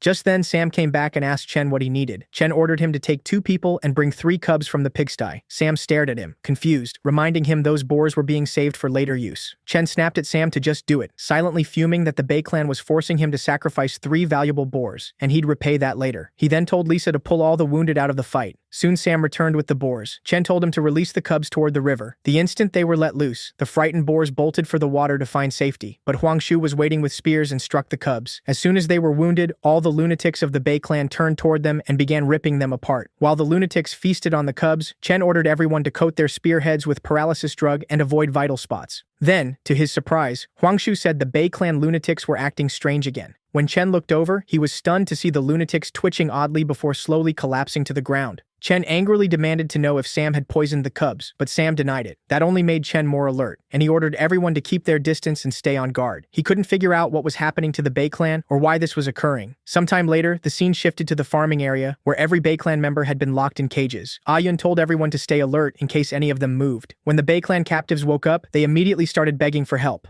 Ayun sent a girl to inform King Chen. After a while, Chen arrived and asked what was happening. He found every Bay clan member desperately asking for water. Chen first asked Ayun where Hector, the Bay clan leader, was. She said Hector had been isolated from the others. When Chen reached Hector's cage, Hector too was begging for water, so Chen splashed some from a bottle onto him. Then he asked Hector whether he could understand him, and Hector answered yes. Chen then handed the questioning over to Ayu. Ayu gave Hector water to drink and told him to take as much as he wanted. Hector said his people needed water too and asked Chen to share it with them. Ayu assured him everyone would get some, then asked if he was ready to answer a few questions. Hector tensely demanded why their clan had been attacked just for that. He added that he'd heard the Giant Stone clan were strange, but never imagined they'd be this bizarre. Ayu asked if he was claiming the Giant Stone clan had attacked them. Hector looked shocked and said Tor had never told him Chen's clan wasn't the Giant Stone clan. Ayu explained they were the new newbie tribe, and Chen was their king. Hector said he had never heard of any newbie tribe, so the Giant Stone clan must have driven them far away. Ayu told him he was mistaken again. Hector had been captured because he attacked their land, and the newbie clan had never had any dealings with the Giant Stone clan. It was the Bay clan who charged in like rabid beasts. Hector refused to believe it, saying he remembered nothing Ayu was describing, so Ayu asked him to tell them whatever he did remember. Hector said his clan had been living around the South Fish, passing the time with their usual infighting and games. Then suddenly one of the children ran to him crying that someone had taken his dodo bird. Hector told the child to be brave and fight for his own things, thinking Scaly and the others had stolen it. But the child said no, it was taken by those weird people. When Hector looked over, he saw men from the Giant Stone clan. Furious, he demanded to know why they were in his territory. The Giant Stone leader didn't answer. He simply ordered his people to attack the Bay clan. Hector was stunned by the sudden ambush and couldn't understand why it was happening. He said he was knocked unconscious in the fight, and when he woke up, he was already caged by the newbie clan. Chen then told Hector he had visited their village earlier, and no one there was left alive. If they hadn't spared the surviving Bay clan members, the Bay clan would be gone by now. Hearing that, Hector was crushed, overwhelmed by the pain of failing to save his people. Suddenly, something dropped from Hector's body. Ayu picked it up and told Chen to look. When Chen examined the leaf through the system, he identified it as industrial hemp, a herb known to ease pain and cause hallucinations when smoked. That discovery put Chen on edge, and he wondered if the Giant Stone clan was behind it. Later, everyone was busy giving water to the Bay clan captives. Meanwhile, Chen gathered leaves from every Bay clan member and noticed the same strange clue on all of them. He remembered Sam once saying the Giant Stone clan leader had gained some kind of divine power. Now it seemed less like a god and more like something evil. Chen figured the industrial hemp had likely driven the Bay clan to attack each other. He also suspected the Giant Stone clan set this up because the Bay clan's mad assault on newbie tribe territory couldn't have been random. If the Giant Stone clan had deliberately sent the Bay clan here to wreak havoc and die, then the newbie tribe had already been noticed and marked as a threat. Even Hector, with all his raw strength, had been reduced to someone else's puppet, proving the Giant Stone clan was no small danger. Chen checked his stats and saw that 3 points of strength might not be enough. He needed to level up before the real threat arrived. Ayu came over and warned that Hector was close to a mental collapse, and if that happened, they might get no more answers. Chen said they didn't have time to wait for Hector to recover. Danger could strike at any moment. Ayu asked if he meant the Giant Stone clan was planning to attack their base. Chen said it was hard to explain, but he believed the Giant Stone clan had used industrial hemp leaves to control the Bay clan. He stressed that no one knew what came next, so they had to stir Hector's memories fast and get more information. Chen told Stonebone to stop blaming himself. Once someone breathes the toxic smoke from industrial hemp leaves, strength alone means nothing. Then Chen held up the leaf and asked Hector to look at it. The moment Hector saw it, he said the smell felt familiar. He vaguely remembered catching that scent while fighting those bastards, but back then it was buried under all kinds of other odors. He only knew it was sharp and disgusting. That made Chen tense. He asked if the Giant Stone clan might be using several poisonous plants. He figured they had to learn what each herb did before planning any counterattack. Hector asked if King Chen intended to go after the Giant Stone clan, adding that the Bay clan wanted in too. If he couldn't avenge his people, he said, he'd regret it for the rest of his life. The other Bay clan survivors shouted that they wanted revenge as well, and were willing to do whatever it took to get it. Chen thought that, while he still needed more people for the main quest, they were only 4 short now. His thoughts were cut off when Hector pointed out their noses were extremely sharp. They could identify and track those toxic herbs, which would help Chen a lot. Chen said that was exactly what worried him. Their keen senses could track herbs, yes, but their sensitivity to blood meant that if the Bay clan lost control again, the outcome would be disastrous. Hector shouted that without that poisonous smoke, they could control themselves easily. Chen nodded that the real enemy was the Giant Stone clan, then asked what they'd do if that smoke was released again in battle. Hector answered sadly that if it came to that, they would refuse to fight. Chen said he understood the urge for revenge, but anger and hatred alone wouldn't solve anything. He also warned that Tor might not support whatever plan Hector had in mind. Hector replied that they were the last of the Bay clan. If Chen could help them avenge their people, then their lives were his. Chen told Hector that if he joined the tribe and swore loyalty to the newbie clan, then Chen would guarantee revenge. Still, he made one thing clear: not every Bay clan member would get to take part personally. Then Chen asked Hector again what he thought of the deal. Hector and the rest of the Bay clan immediately shouted that they accepted. As Chen turned to leave, Hector called after him. Chen understood at once and told Ayu and Ayun to free the Bay clan from their cages. They were allies now. The moment he did, the system announced the tribe mission was complete. Chen got 3 attribute points, a large material chest, and a heritage plaque. Because he finished within 7 days, he also earned a surprise gift pack. Chen finally relaxed. The quest was done at last, and decided to put all 3 attribute points into strength. As soon as the points were assigned, a huge wave of power surged through him. He could feel energy rushing inside his body. When it settled, he noticed his hair had grown longer and wondered if that was a side effect of the boost.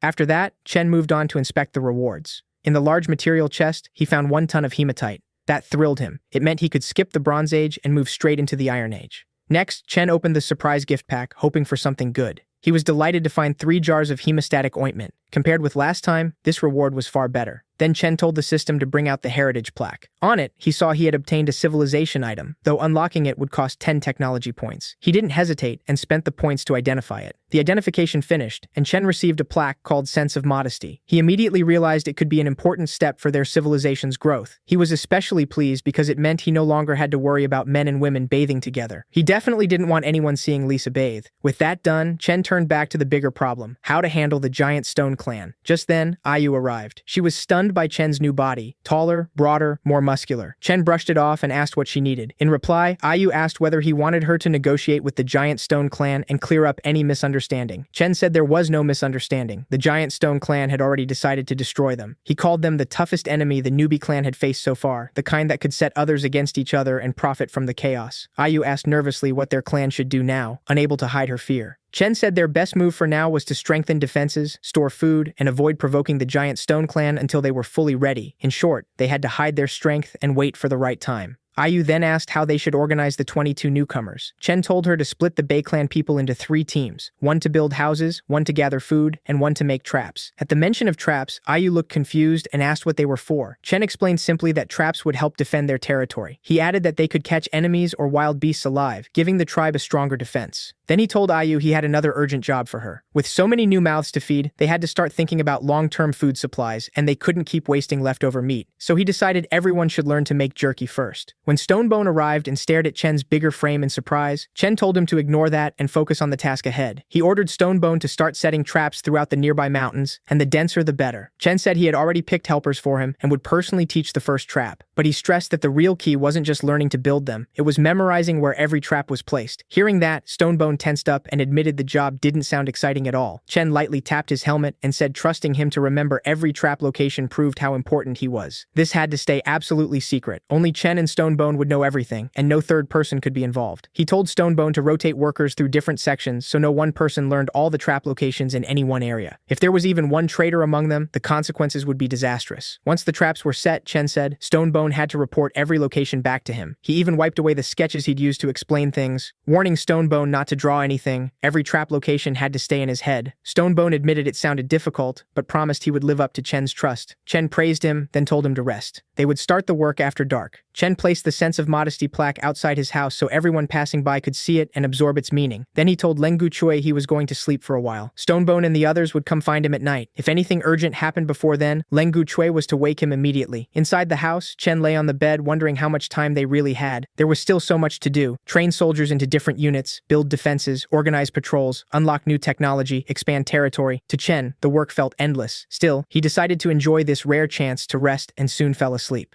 When Chen woke, he found himself in a bar, surrounded by beautiful girls drinking. Chen asked them to introduce themselves. They said they were Xiaoya, Lily, and Tita Dan. Delighted, Chen said he'd clearly had too much to drink, but he was happy to be back, no longer stuck in those nerve-wracking days of surviving in the wild. He enjoyed their company, and after a while, Xiao Yu was lying beside him, telling him it was time to get up and work. Chen groaned that he really couldn't anymore. Xiao Yu then said she wasn't Xiao Yu. He guessed a few other names, but everyone was wrong. At last, she announced that she was Stonebone. Chen jolted awake in horror and shouted. It had all been a dream. Furious, he demanded to know why Stonebone was in his room. Stonebone said Chen had told him to come at night, but when he arrived, Chen grabbed him and started flirting. Chen was completely dumbfounded. Then Lengu Chui cut in, saying it was all a misunderstanding and they needed to get to work. Sometime later, the scene shifted to Chen teaching everyone how to build traps, starting with a spike pit as the example. He explained that their enemies and the beasts they faced were huge, so the traps had to be deep and wide enough to work. Then Chen showed them the proper way to conceal the pits with leaves. He reminded them that spike pits could be paired with the tripwire traps he'd taught earlier, and that mixing trap types was important. He added that Huang Shi could also teach other trap designs. Huang Shi looked confused and said he didn't know any traps at all. Chen asked if he remembered the moving target from spear training, swap the log for a net and add a trigger, and it could become a trap. After that, Chen left the work to Stonebone and the others and headed back, quietly hoping he could pick up the dream he'd just lost. Back in the territory, Chen was surprised to find the place empty. At this hour, someone was usually already up and working. He went to check the houses, but when he tried to step into the girls' place, the women inside immediately yelled for whoever it was to stay out. When Chen asked what happened, their voices turned serious. Some were only half-dressed, so none of them wanted to come outside. That made Chen suspect the heritage plaque's sense of modesty was affecting them. He shut the door and told them they had half a day to make new clothes. If they still weren't out by noon, he warned, he'd enforce the rules without mercy. Standing near the plaque, Chen marveled at how strong its effect was. Then, Stonebone came running over, shouting his name. When Chen turned, Stonebone excitedly said they'd uncovered something while digging traps. Chen lit up at once, once, what Stonebone found was flint, an excellent discovery. He explained that flint opened up endless possibilities, especially since striking it hard could create sparks. Chen and Stonebone hurried back to where it had been found. Once there, Stonebone pointed out the spot and said they'd dug around that stone. After one look, Chen realized there wasn't much flint here. Since this wasn't dry, saline wasteland, if the flint had formed naturally, there was only one likely explanation. He told Stonebone to inspect the soil more carefully. Stonebone agreed, saying that patch of earth was softer than the rest, and there seemed to be things buried inside that didn't look like normal rocks. When Stonebone tasted it, he instantly panicked. It was dung, and he felt sick after putting it in his mouth. Chen, meanwhile, had already guessed there was probably a large dung pit underneath. He was baffled. Had another primitive tribe once lived here and reached a stage where they used something like toilets? Or had this been the giant stone clan's old den? Chen told Stonebone to gather the flint, then bury everything again and leave no trace. He also ordered more traps set nearby, beacon towers built on the high ground, and guards posted in rotating shifts. Stonebone just stared, then blurted out in confusion. Towers? Beacons? What was Chen talking about? The scene shifted ahead 4 days. Chen strolled through the territory, looking over the many new houses. To him, this was the first real step toward happiness. Suddenly, Mia sprinted at him and nearly scared him out of his skin. He hurriedly called for Leng Guchui to help stop her. But it was too late. Mia slammed into Chen in a full-force hug and accidentally crushed a house in the process.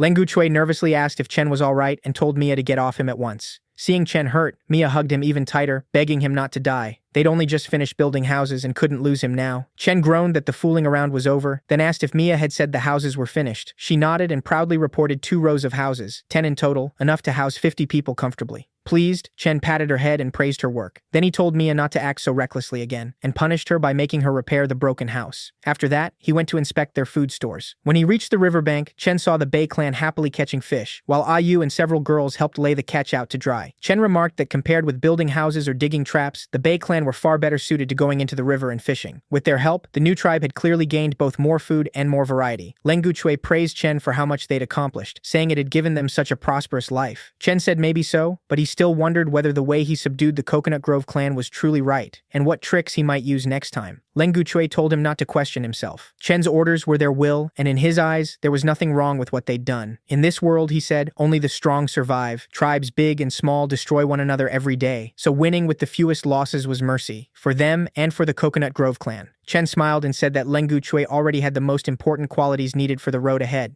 Then Chen asked him to come inspect the border defenses, convinced the Bei tribe might still have more surprises in store, like that mysterious frogman force. The scene shifted to Stonebone and the others working on traps and towers. When Chen arrived, he asked Stonebone how the traps and beacon towers had been arranged. Stonebone said that, following Chen's orders, the west, south, and north beacon towers were all finished, but after assigning 6 people to man the towers in shifts, they had very few workers left. Stonebone explained that to finish on schedule, they had to leave early and work on the mountain before dark. Chen understood the manpower shortage and decided that starting today, he and Leng Guchui would go up the mountain to help. Stonebone protested that they could manage, but Chen cut him off. This was a critical moment, so every second mattered. He kept wondering whether the giant stone clan had once lived nearby. If so, they might know this terrain better than his own people did, and if they struck while his tribe was still unprepared, the next surprise attack could be even bigger. That night, while everyone worked and Chen worked alongside them, he suddenly glanced toward the western beacon tower and felt a bad premonition. He wondered if it was just his imagination. Then screams suddenly rang out from the south beacon tower. Startled, Chen whipped around and looked that way, where he saw the signal for help. Chen shouted for everyone to move. The south beacon tower was under attack. Chen sprinted south, his thoughts racing. Even knowing every trap location, and with the agility boost from 2 points, it still took at least 5 minutes to reach the south mountain. He could only pray nothing happened in those 5 minutes. At the south tower, Huangshu was on patrol when he noticed traps near the tribe had been triggered. He couldn't figure out how enemies had slipped in that far. He also considered that another group might have seen the beacon fire and was closing in under cover of the chaos. Deciding it was best to strike first, he went to find the intruder. Huangshu rushed toward the sound and stabbed with his spear, but the opponent was strong, knocking the spear aside and forcing him to dodge. To his shock, the figure instantly pressed into attack, leaving Huangshu almost no time to react and making him raise his guard in panic. To his relief, the attacker stopped and revealed himself as Chen. Stunned, Huangshu asked why he was on the southern side. Chen said there was no time to explain, and asked whether Huangshu knew where the traps had gone off. Huang said yes, and pointed out the spot, adding that he was the one who lit the beacon. Chen told him to wait for the others taking the safe route, then bring them there after him. When Chen reached the triggered traps, he couldn't sense anyone else around. The silence was wrong. It clearly wasn't a wild beast they'd caught. And since the trapped person wasn't calling for help, Chen wondered whether they were alone at all or already unconscious. When he looked into the trap, he was stunned to find Lisa. He demanded to know what she was doing there when she was supposed to be recovering from her injuries. Lisa snapped, asking why he was standing there interrogating her instead of helping. Chen only grinned and teased her by tickling her feet until Lisa, furious, told him to get her out. Just then, they heard Huang Shu and the others getting close. Lisa hissed at Chen that if anyone saw her like this, he'd better make sure they kept their mouths shut. Chen tensed and told her to wait while he handled them. He shouted for everyone to stop where they were and not come any closer. This was dangerous, and they could die if they approached. Stonebone looked baffled and wondered if Chen had stumbled into an ambush. Should they rush in and save him? Huang said probably not. From Chen's tone, he didn't sound like he was in trouble, more like he didn't want them seeing something. Stonebone muttered that Chen had seemed strange since the fight. Even the women avoided them while bathing, and everything felt different somehow, though he couldn't explain it. Meanwhile, Chen pulled Lisa free and laughed, saying he never expected her of all people to fall into the trap, but at least now they knew it worked. Lisa laughed too, saying she hadn't expected him to know so many bizarre tricks. Chen then asked what brought her out here in the middle of the night, and Lisa said she'd overheard the Bay tribe talking that evening. She explained that 2 members of the Bay clan were saying they wished they could go to the seaside for fish, shrimp, or clams to get more strength for work, but the path to the shore was blocked by a vicious pack of hyenas, so no one dared go while risking an attack. Back in the present, Lisa said that was why she came out at night, to find a safer route. Chen said he'd walked that road many times, and there were no hyenas there 5 days earlier. He suspected someone from the Bay clan had slipped out recently and drawn the pack into the area. Lisa asked if there was a problem with the Bay clan and suggested executing them. Chen immediately said no, that wasn't what he meant. He was thinking about the security gaps they'd failed to notice, and said they needed patrols. He also stressed that they had to clear the road to the beach and make it safe. Chen added that fish and shrimp were only a bonus. The real priorities were dodo birds and their eggs. He also suggested opening a salt field for drying salt. Then he settled it. At daybreak, they'd deal with the hyenas. Lisa said she could handle patrols and hidden sentries. Still, she urged Chen to think twice about hunting the hyenas and pushing their territory farther. Chen smiled and asked if she was worried about him. Flustered, Lisa told him not to get ahead of himself. She warned that with so few people, guarding 2 separate areas could be dangerously reckless. She also reminded him the beach had already been hit once by the giant stone clan. What if they came back? Chen replied that was exactly why the beach was relatively safe now. He explained that their main camp, the beach outpost, and the giant stone clan on the southwest mountain formed a triangle. If goods and messages moved smoothly between camp and shore, both sides could support each other. Lisa admitted she didn't really follow his reasoning, but since he'd decided, she agreed. Sometime later, Chen, Hector, Lenguchui, and several Bay clan members headed to the place where the child had spotted the hyenas. Hector asked the kid if he was sure it was this path. There was no scent of blood. The child insisted he'd seen the hyenas there about 2 days earlier.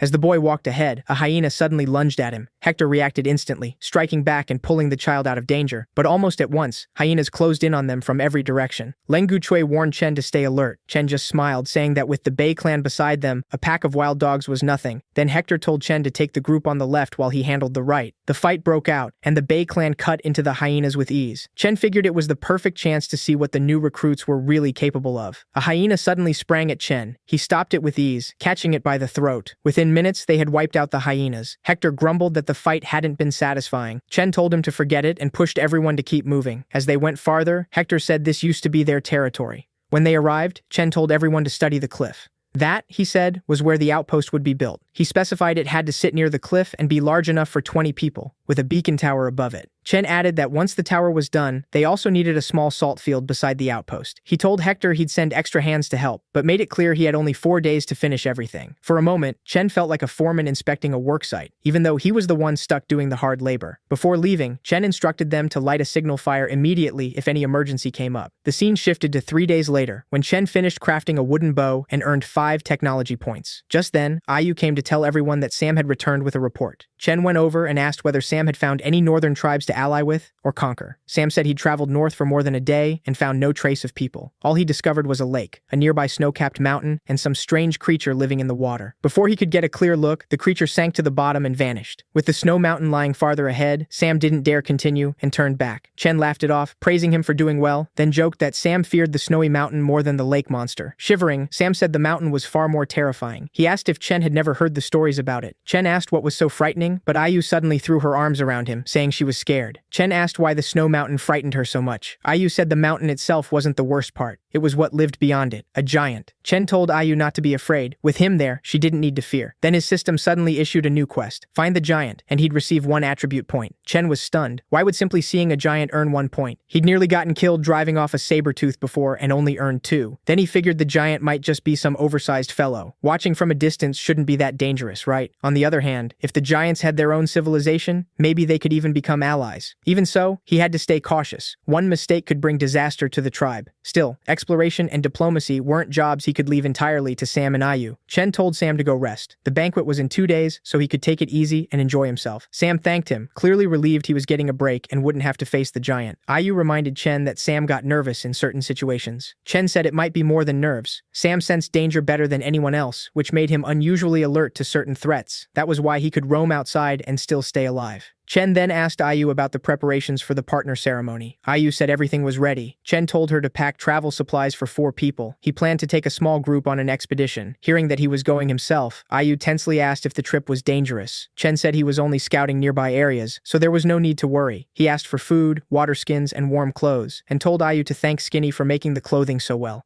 Ayu then asked when he planned to leave. Chen said the ceremony was in 2 days, so he'd depart after the banquet.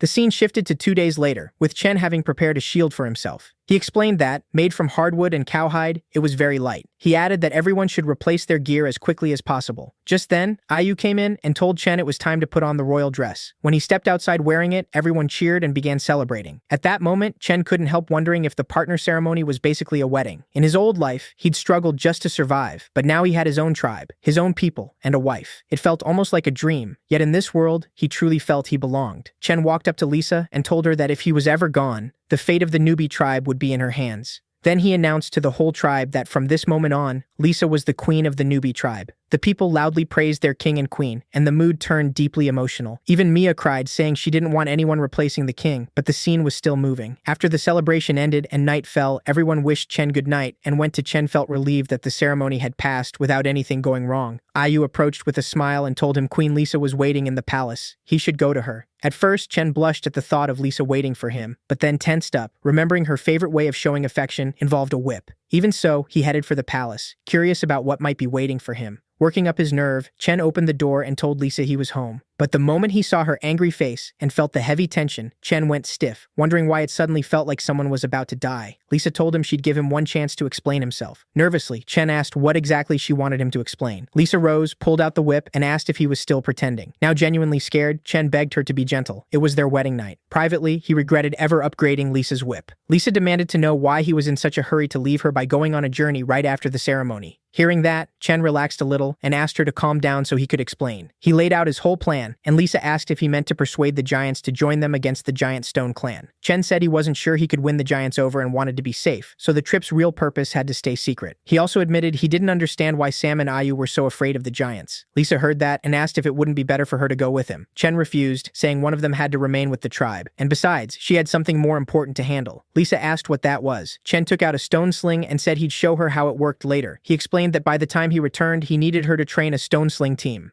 The scene shifted to the next morning, with Chen heading toward the giants' territory alongside Huangshu, Hector, and Tina. He was even singing to himself, but Ayun glared at him furiously. Seeing that, Chen got nervous and wondered if Ayun was deliberately walking behind him, just waiting for another chance to ambush him. But there was nothing he could do. This had been Lisa's decision. What happened last night was simple. When Chen tried flirting with Lisa, she snapped at him to stop teasing her. Then she asked why, if he needed 3 companions, he hadn't chosen people from the Coconut Grove clan or Bay clan. Chen said he wanted Hector along because he'd seen his fighting skills firsthand. As for the beach outpost, Stonebone would manage it for now. Lisa said she didn't care who else he chose, but insisted that she had to go with him. She said she'd only feel safe if Ayun stayed by his side. Lisa stepped closer and assured Chen she'd already punished Ayun harshly over the last incident, so he had nothing to worry about. Back in the present, Chen was still on edge. Ayun walking behind him kept his anger simmering and his nerves tight. At this point, Chen clung to Huangshu like a lifeline, convinced that if anything happened, only Huangshu could pull him out. Huangshu murmured that it felt like someone was watching them, then brushed it off as probably just his imagination. Hector asked Chen if he knew there was a lake up ahead.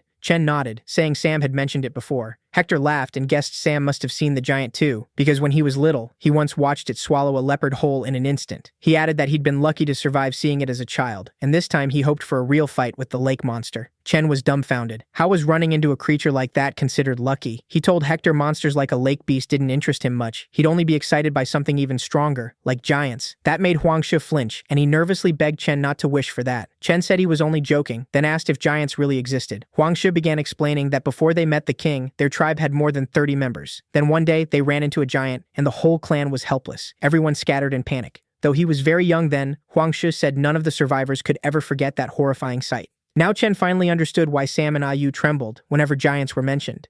Hector cut in and warned everyone not to eat the nearby fruit. He tried it as a child and paid for it badly. Chen checked the fruit with his system and confirmed it came from poisonous plants. He figured the unfamiliar plants around them might all be useful, so he told the system to scan and identify them. The results stunned him. Every single plant had strong medicinal value. Chen was amazed. The entire forest was basically packed with medicinal herbs. Then he noticed something oddly familiar, and after checking it, he identified it as a cereal grass. Chen lit up at once, thrilled to have found grain seed, and soon received a side quest. Plant several kinds of grain in large amounts and successfully grow them within 180 days. Chen immediately thought they might finally be stepping into farming, and once they found clay, they could cook, make medicine, and more. Since the grain wasn't ripe yet, he decided to return later and harvest it then. Just then, Chen sensed something strange. It wasn't Tina's hostility this time. Huangshe pointed something out, and Chen turned sharply, expecting danger. Instead, he found a leaf with tough fibers, perfect for rope, cloth, or even paper. He praised Huangshe for spotting something so useful, already imagining better clothes. But Huangshe clarified that he didn't mean the odd grass. He meant the noise behind the bushes. When Chen looked over, a hyena was stepping out from the brush. He guessed the pack had been tailing them all along, and the eyes they'd sensed earlier were probably these hyenas. Realizing they might be back for revenge, Chen told everyone not to let them go and urged them to wipe out the threat. The fight began. Hector charged in furious, determined to finish the hyenas this time, but Ayun suddenly got surrounded, with 2 or 3 hyenas lunging at her. Hector rushed over and saved her with ease, telling her not to thank him. It was his job. Then the hyenas started falling back, and Hector laughed that it was a pity they were fleeing. Chen immediately shouted for them not to let the hyenas escape because he was sick of being ambushed again and again. They gave chase, but Chen quickly realized that even with 2 extra agility points, he could barely match their speed, so keeping up was unrealistic. Then an eerie silence hit behind him. When he turned, he froze. Ayun had been seized by some unknown plant monster. Chen wondered what it was, and after checking, learned it was a crimson king flower, a huge herb that secreted corrosive mucus and actively hunted nearby animals for food. Chen was stunned. It was a man-eating flower. First saber-toothed tigers, then giants, and now this. The primitive age was getting further from anything he understood. Ayun tried to stab it with her bone knife, but the weapon slipped from her hand and dropped into the flower's mouth, where it dissolved at once. The sight left everyone horrified. Chen yelled, demanding to know why Huangshu and Hector were just standing there, and ordered them to save Tina. Huangshu shot back that they weren't refusing to help. They'd also been caught by the creature. Chen immediately started hacking at the flower's vines, shouting for Ayun to hang on until he reached her. Ayun cried out, telling Chen to forget her, save Hector and Huangshu instead, and run. Before he could get there, the man-eating flower swallowed her whole. Rage flooded Chen, but he forced himself to focus on saving Hector and Huangshu first. Then, to his shock, hyenas attacked from behind as well. Hector helped by hurling something at the hyenas to drive them back, warning Chen not to come closer. It was a trap laid by the hyenas. Huang also shouted for Chen to run, saying he could still escape alone while they stalled the pack as long as they could. Even so, Chen kept struggling against the vines, realizing they weren't especially fast. The hyenas were just exploiting the distraction. Then he noticed they were near a patch of dead trees. Betting everything on it, Chen pulled out flint and struck sparks onto the wood, setting it ablaze. In his mind, no creature existed that couldn't be solved with a proper fire roast. The vines caught fire, and Chen managed to drag Ayun from the flower's mouth. As soon as she was out, he anxiously asked if she was alright and could still move. They still had to save Huangshu. Tina's dress had been ripped apart in the chaos, so Chen gave her his royal robe to cover herself. Once everyone was freed, they ran. As they fled, Chen kept tossing flintstones at dead trees, setting more of them on fire so they wouldn't have to fear hyenas chasing from behind. Then Chen spotted water ahead. He shouted for everyone to keep going and jump in. The water would protect them. But one hyena was still chasing Ayun and was about to pounce. Seeing the danger, Chen told her to watch behind her and sprinted over to save her. The hyena attacked him, but Chen managed to hold it off. Hector and Huangshu were tense, unsure how to help. Chen shouted for everyone to keep running because the fire was spreading fast. He promised he'd be right behind them, though he worried he might not wear the beast down before the flames reached them. Then an arrow flew out of nowhere and hit the hyena, killing it on the spot. Chen turned to see who fired and was shocked. It was Tina. He realized her archery talent had awakened, then asked Ayun if she knew how to use a bow. Ayun said she'd learned by watching him earlier. She added that she'd twisted her ankle and had little strength left, so she couldn't escape alone, and they should save themselves. Chen shouted that she was talking nonsense, then hoisted her onto his back and ran. Hector yelled for Chen to hurry. Their time was running out. He even asked Huangshu if he wanted to move faster by carrying him with his strength, but Huangshu refused. As Chen kept running, Ayun suddenly said she'd planned to use this chance to accuse him. Had he arranged the bull attack on the Coconut Grove clan? Chen asked why she'd think that, and Ayun replied that she knew he would deny it anyway. She said the bulls that entered their land had already been wounded, yet their weapons couldn't pierce such thick hides, so who hurt them? Chen's people were unusually good at handling bulls, which only deepened her suspicion. But she knew suspicion alone wouldn't persuade the queen, so she chose assassination instead. Ayun pressed her bone knife to Chen's neck and asked if she struck now, he wouldn't be able to stop her, right? Or he could just dump her in the fire and end the problem forever. Chen only told her to hold on tight. They were almost at the edge, and afterward, she could do whatever she wanted. Ayun agreed to let it pass for now, but said she'd keep watching him. She warned that if he ever betrayed Lisa or the Coconut Grove clan, she'd kill him. Chen asked if that settled it, then accepted the terms. Ayun grew even more annoyed that Chen stayed so stubborn and still refused to confess. At last, they leaped into the water and escaped the fire. Only then did Chen realize that with 2 injured companions unable to move well, they'd have to delay the search for the giant. He told everyone to head back to the place with all the plants. They needed more of those herbs. The scene shifted to some time later, when Huangshu was hugely relieved after applying the medicine and feeling the pain fade. Chen told Huangshu and Ayun to rest, while he and Hector gathered more herbs. While collecting them, Hector suddenly caught the scent of hyenas and wondered if it had lingered from the earlier fight.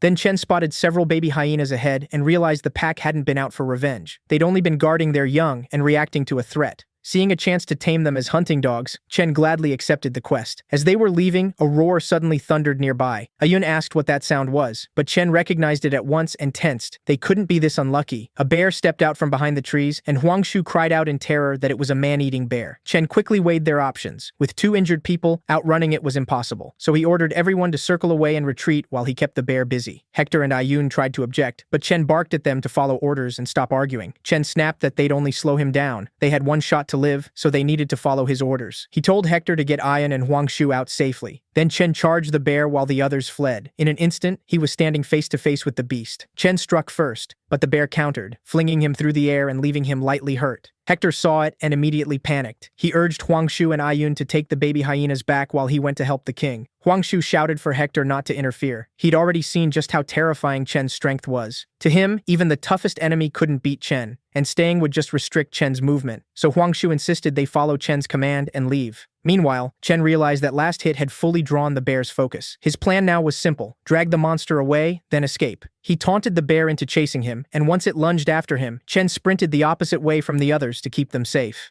After opening some distance, he figured Hector and the rest were far enough away, so he prepared to shake off the bear and slip away. But then something attacked him from behind. Chen narrowly dodged and wondered what was coming at him now. For a second, he thought it might be some giant rat monster. Instead, to his shock, it was the same saber-toothed tiger he'd battled when he first entered this world. Even the tiger seemed startled to see Chen again, but the reunion ended fast when the bear caught up. Now Chen was in real danger. He knew he couldn't handle both their power and speed at once, so he considered using Pangu's power. But he also knew the cost. He'd be weakened for a long time and might even black out for days. Worse, even if he survived the tiger and bear, the giant stone clan could strike while he was helpless and finish him off. As the bear and the saber-toothed tiger closed in on Chen, he kept trying to reposition, hoping to make them clash with each other instead. Suddenly, the system flagged extreme danger and triggered emergency escape mode. For 600 seconds, Chen gained 20 agility and converted strength into stamina. But afterward, 33% of his 3 main stats would be permanently cut. The moment it activated, Chen felt a completely different surge of power. He sprang into the air, dodged both attacks, and made the bear and tiger slam into each other. Chen was stunned by how light and explosively fast he had become. Even so, the bear and tiger kept chasing him. That made Chen uneasy as he ran. Why weren't they fighting each other? After a while, he finally shook them off. Still, Chen felt a little regretful. Emergency escape mode was incredible, but the price was brutal. Then he noticed he'd run all the way to the snowy mountain, so he decided to use the time left to look for the giant. With a single stride, he covered an astonishing distance. He was thankful for escape mode. Without it, the deep snow would have drained him fast. When he reached the summit, Chen finally spotted a figure and wondered if this was the legendary giant.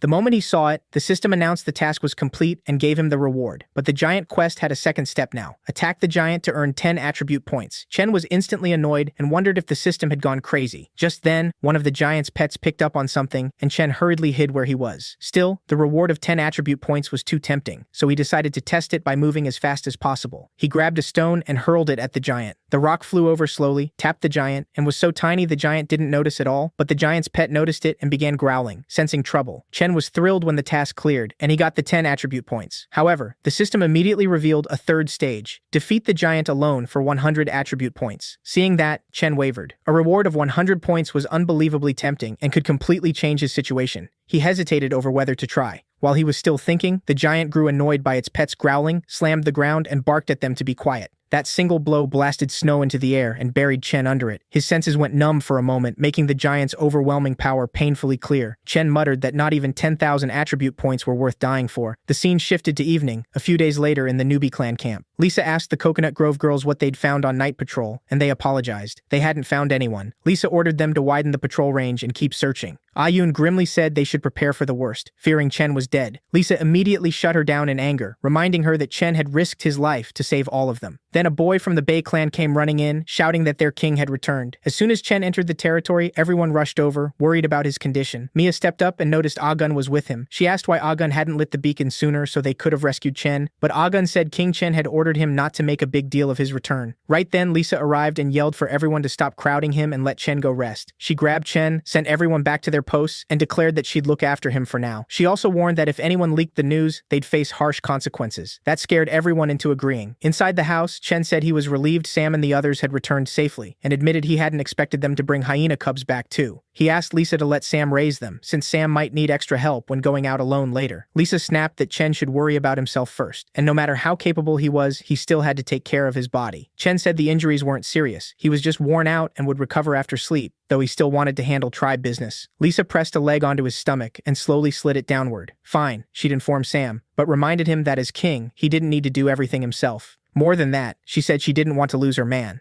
Then Lisa suddenly stepped on his sensitive spot, making Chen stiffen and beg her to move. She finally pulled back and told him to rest. Chen was left stunned, realizing Lisa was getting more and more domineering. After Lisa stepped outside, Leng Guchui asked how Chen was doing. Lisa replied that he was fine, just needing rest, so she wasn't letting anyone disturb him. Later, Chen opened his system screen and happily saw that even after losing 4 attribute points, he'd still gained 10 overall. To him, the trip had been worth it, but he also realized that high strength with low agility was useless in emergencies. Agility was crucial for survival, so Chen raised agility first. The system showed it had reached 5 points, hitting a threshold. To raise it again now cost double. Chen wondered if pushing agility to 10 with double points would hit another threshold, then double again, then quadruple after that. If so, reaching 22 agility wouldn't be easy at all. That made Chen wonder whether every stat had thresholds. To test it, he decided to push each attribute to its current limit first. When Chen increased his stone attribute, a violent sensation tore through him, like his body was about to burst. His shoes and pants ripped apart as his frame grew larger. He realized only 2 more attributes remained to max at their threshold points. Exhausted, Chen lay on the bed thinking his next points should also go toward hitting another threshold. Then he fell asleep. Sometime later, everything in the newbie territory was running smoothly. Lisa was teaching everyone how to use slingshots. She even demonstrated, hitting 6 targets, grazing 1, and missing 1. Then Chen showed up out of nowhere and praised everyone for doing so well on their first try. Lisa saw him and immediately demanded to know why he was there after she told him to rest. Chen replied that he felt completely fine, but Lisa noticed his new pants, suspected he'd been with another woman, and was ready to punish him. Chen hurriedly explained that his clothes no longer fit because his power had increased, practically begging her to drop it. Lisa then told him the slinger team had been formed, though becoming truly skilled would take time. Chen asked how Huangshu and Ayun were doing, and whether their injuries had healed. Lisa said Huangshu refused to stay in bed and act like a burden on the tribe, so he went to the Anwater to Huangshu, so there was nothing to worry about there. She added that Ayun worried her more, since Ayun's injuries were lighter. Maybe because Lisa had scolded her before, Ayun had been in a foul mood. Chen told Lisa that Ayun cared deeply for her and silently carried a lot, so Lisa should treat Ayun a little better. After that, Chen said he was going back to rest, because in a few days, he needed to head north to harvest those valuable millet plants. He also planned to keep working on his inventions during that time. The scene shifted again later, with Chen having prepared a number chart from 1 to 9. He planned to teach simple addition and subtraction next. For creating written language and numbers, Chen earned 20 attribute points. Then the system showed his technology points had reached 100, and a new technology shop had opened. It let Chen trade technology points for useful tools and heritage plaques, though exchanged items couldn't be returned. The system then displayed a full catalog of items and resources available for him to buy with those points. Excited by all the options, Chen studied the list and prepared to choose his first item. It really makes you wonder what he'll exchange for first. As for future trouble, whether from the giant Stone clan or growing tension with Tina, that could add plenty of tension to the story. So let's see how it plays out. Stay tuned for more on the channel. After the tech store appeared, Chen checked the inventory and spent 30 technology points on an iron cauldron. It was a solid bargain. He chose it not just for cooking, but because it was iron. Strap it to his back, and it worked as armor. Fasten it to his forearm, and it became a shield. But its real value was in a life-or-death moment, when it could help kill an enemy. Chen was so thrilled with the purchase, he barely noticed the noise it made. Hearing the clatter, Lu Teng worried about his king and went inside. There he found Chen doing a baffling dance around the new object, leaving him utterly confused. Trying to cover himself, Chen claimed he was communicating with gods and spirits. Still, it was time to use the cauldron properly. He dug a pit by hand, leaving space for smoke to vent and firewood to feed the flames. Then all he had to do was set the cauldron over the fire and boil water. To his surprise, the system counted that as progress and rewarded him with 10 more technology points, which was encouraging. Long ago, Chen had learned many things from a professor he admired. He just never imagined he'd actually use that knowledge. Once the water boiled, he added the main ingredients, seafood in this case, and began making fish soup. He stirred everything together well. The system granted another 10 points for creating a new cooking method. So for Chen, today's meal tasted twice as good. Just then, Stonebone walked in with good news. They had finally produced salt by evaporating seawater in the salt field, earning even more points. And with salt now available, the food tasted far better. As a reward, Chen let him taste the experimental soup first before sending him back to work. The points he just spent on the cauldron came back quickly, making it his most profitable exchange in quite a while. After the taste test, Chen told Lu Teng to gather the rest of the tribe and have everyone bring their own bowls. It was the first time they had tasted fish prepared this well, so the new flavors caught them off guard. Luckily, there was plenty, and everyone could even have seconds. Mia was one of them. After 2 bowls, she still wanted more. Ayu worried someone else might go without, but Chen assured her there was enough for everyone, and if not, he could simply cook more. He still needed another batch for the guards and patrol teams anyway. The people at the outpost had to taste it too, so in a few days he planned to bring them fish soup himself. He loved teaching the tribe new things and seeing their happiness. That was why he decided to teach them wooden chopsticks too, so they could eat roast beef like civilized people. Meanwhile, as bowls clattered all around him, Chen opened the technology store again to look for another useful item. He had already saved up 100 technology points, so trading them for something new made sense. He immediately ruled out the math and farming stoves. They weren't needed. What he really needed for planting was valuable seed, something the tribe still hadn't managed to gather. Unfortunately, he was interrupted just then and told that a trap in the north had gone off. There were no signs of people nearby, so it was likely just a beast, possibly still alive. Lisa's sudden arrival surprised him, but her usual harshness solved the issue fast. She told the guards not to trouble the king over something so minor and to just kill the beast. She was annoyed that Chen had been too busy to think about her, so she came herself. Only now did he have to calm things at home. This time, he promised to bring back something new and create more changes for the tribe. He sealed that promise with a kiss, which left her flustered, then turned back to the trapped animal because instead of killing it, he might be able to tame it. So he left the remaining work to Lisa. The nettles Huang Shu had brought earlier were already gone, so they needed to collect more. More importantly, they had to find precious millet whose grains could be planted in the fields. As they headed for the traps, Chen kept searching for seeds, but found nothing. At last they arrived, but the area around the trapped beast was strangely quiet. When they peered inside, they were stunned.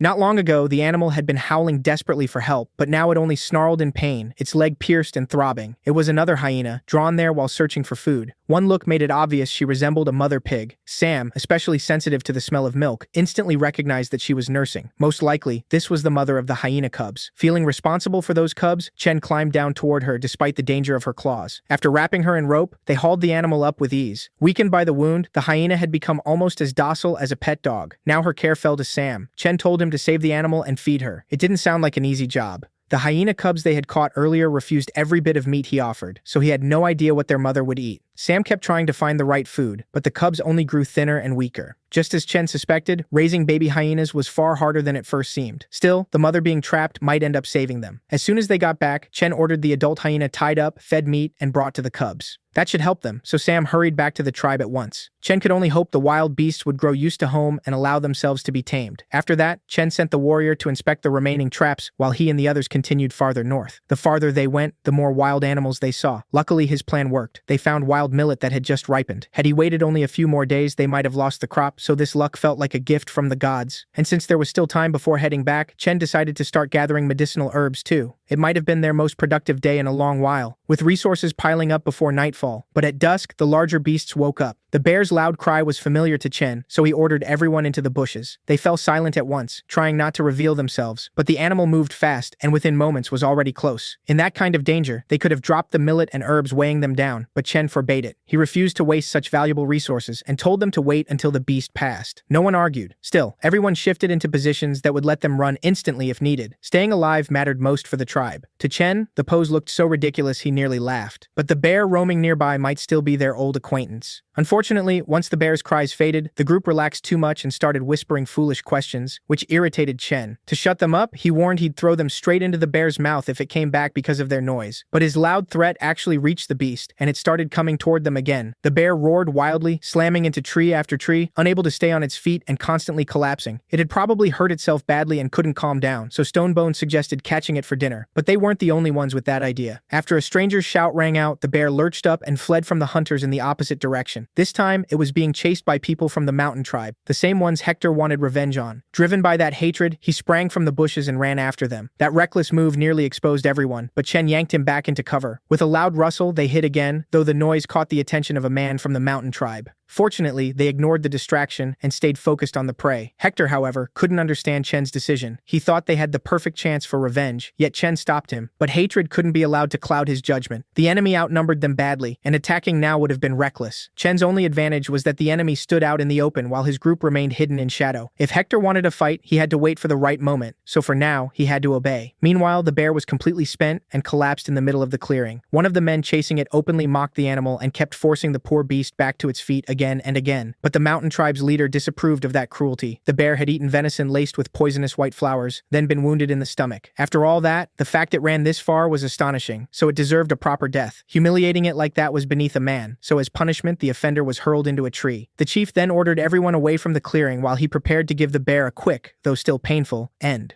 For that, he intended to use an obsidian blade made from natural volcanic glass. That detail about the bait also caught Chen's attention. Very few primitive people would think to poison bait like that, so their intelligence surprised him. But the system opposed killing the bear and ordered Chen to save it. That meant risking a clash with the mountain tribe to rescue the same beast that had just tried to kill him, completely ridiculous. Still, the system had already anticipated Chen's outrage. If he rejected this rare mission, it would never return. The system left him no time to weigh it, and Chen accepted despite the danger. Remembering every insult he could think of, Chen cursed the system as he moved toward the target. That fury gave him the push he needed to stop the obsidian blade. The moment Chen appeared, he wrecked the entire spectacle the chief had planned for his warriors. By daring to seize the tribe's prey, Chen's group put themselves at risk and enraged their enemies. For now, Chen chose to trust the system, hoping the bear's gratitude would justify the risk. The instant he accepted, the system issued a side mission. The bear had been poisoned with common dope and stabbed in the stomach. Chen had 10 minutes to stop the bleeding and counter the toxin, or it would die. When he accepted, Chen had completely forgotten about the poison. Thinking fast, he realized the mission was to save the bear, not start a war with the mountain tribe, and a direct clash with them was the last thing he wanted. But there was no time to bargain for a peaceful exchange. At the same time, the enemy chief recognized the boy who had recently visited the sea tribe. His dismissive attitude infuriated Hector. He hadn't even remembered his name. Hector ground his teeth, just waiting for permission to attack. Chen ignored the exchange. He was too focused on the system alerts, which kept warning him about punishment. If he failed, the system would shrink the parts of Chen's body tied to reproduction by half. Even for it, that was brutal. Chen instantly imagined Lisa leaving him behind with nothing but harvested millet. He refused to let his reign end like that, so rage took over and he showed the enemy his strength. Chen was ready to die saving the beast, but he wouldn't drag the others down with him, so he told them to protect themselves. With that, the fight finally broke out. Everyone threw themselves into protecting Chen while he worked on the bear. Luckily, he stopped the bleeding in under a minute, but that was the easy part. Next, he had to neutralize the poison, something he had never dealt with before. The bear's treatment rested entirely on Chen, and with him out of the fight, his team started losing ground. The battle could easily end in death. Everyone had taken serious wounds that kept them from fighting properly, yet they still held on so Chen could finish. Then the mountain tribe chief suddenly called a stop. He actually liked Chen's group. For a band of wanderers thrown together recently, they had fought impressively well. As a reward, he offered to spare their lives if they withdrew. Hector refused. Revenge burned in him, and he wanted to settle old scores right now. As he put it, they were only warming up. Evening or not, they still had plenty left. The others backed that bravado to intimidate the enemy and reassure Chen while he struggled with the poison. Meanwhile, the system's treatment deadline was vanishing fast. Chen had 6 minutes left and still no idea how to neutralize the toxin. Whatever the others said, he could see even Stone Bone was barely staying upright. If this dragged on, the mission would fail. He could almost hear the system laughing. But to save himself, Chen was ready to make a fool of himself if needed. Meanwhile, the enemy chief accepted their refusal and dropped into a threatening knee bend. He drove so much force into it that his foot striking the ground sent out a massive shockwave. No one had seen anything like it and they froze. Fortunately, Chen saved them. Sacrificing his own weapon, he smashed through the wave and kicked up a cloud of dust. He had wanted to avoid fighting the tribe, but now it was clear he had to step in. That only made the chief more curious. Now he wanted to know what tribe could oppose them so boldly. He had dismissed them as wanderers, but clearly he had judged wrong. It wasn't his style to crush a tiny group with an army, so once he heard what he wanted, he let them go. Instead, he promised to face Chen another day with equal numbers on both sides. The mountain tribe chief was pleased to have met him today, so he withdrew with a show of nobility, taking the wounded along. That included the man he'd hurled into a tree for mocking the bear. He was in such bad shape now that others had to carry him, so Chen's newly formed tribe managed to avoid disaster. Now only one problem remained, purging the poison tormenting the bear. While Chen treated it, the mountain tribe couldn't understand why their chief had willingly surrendered the prey. To them, it made no sense, but the lack of ginseng explained it. They relied on that plant to strengthen themselves. On top of that, the supernatural power granted by their sorcerer was nearly spent. Chen was no simple opponent. He had blocked a strike powered by 70% of the chief's strength. Seeing Chen still so calm, the chief became sure he was hiding something. His weapon also looked strange and far too sharp for such a weak tribe. Studying his obsidian blade, the chief vowed to give his all in their next encounter. Meanwhile, Chen asked the rest of the team for ideas. Unfortunately, none of them knew how to counter dope poison, so they could only watch. Some still asked why he was saving the bear at all. They thought it was just prey they had fought over, but there was no time to explain. All they needed to understand was that this had become a life-or-death crisis. The system left him one final attempt, so Chen used honeysuckle and burdock. Both herbs were known to fight poison, though no one knew whether they'd work on dope.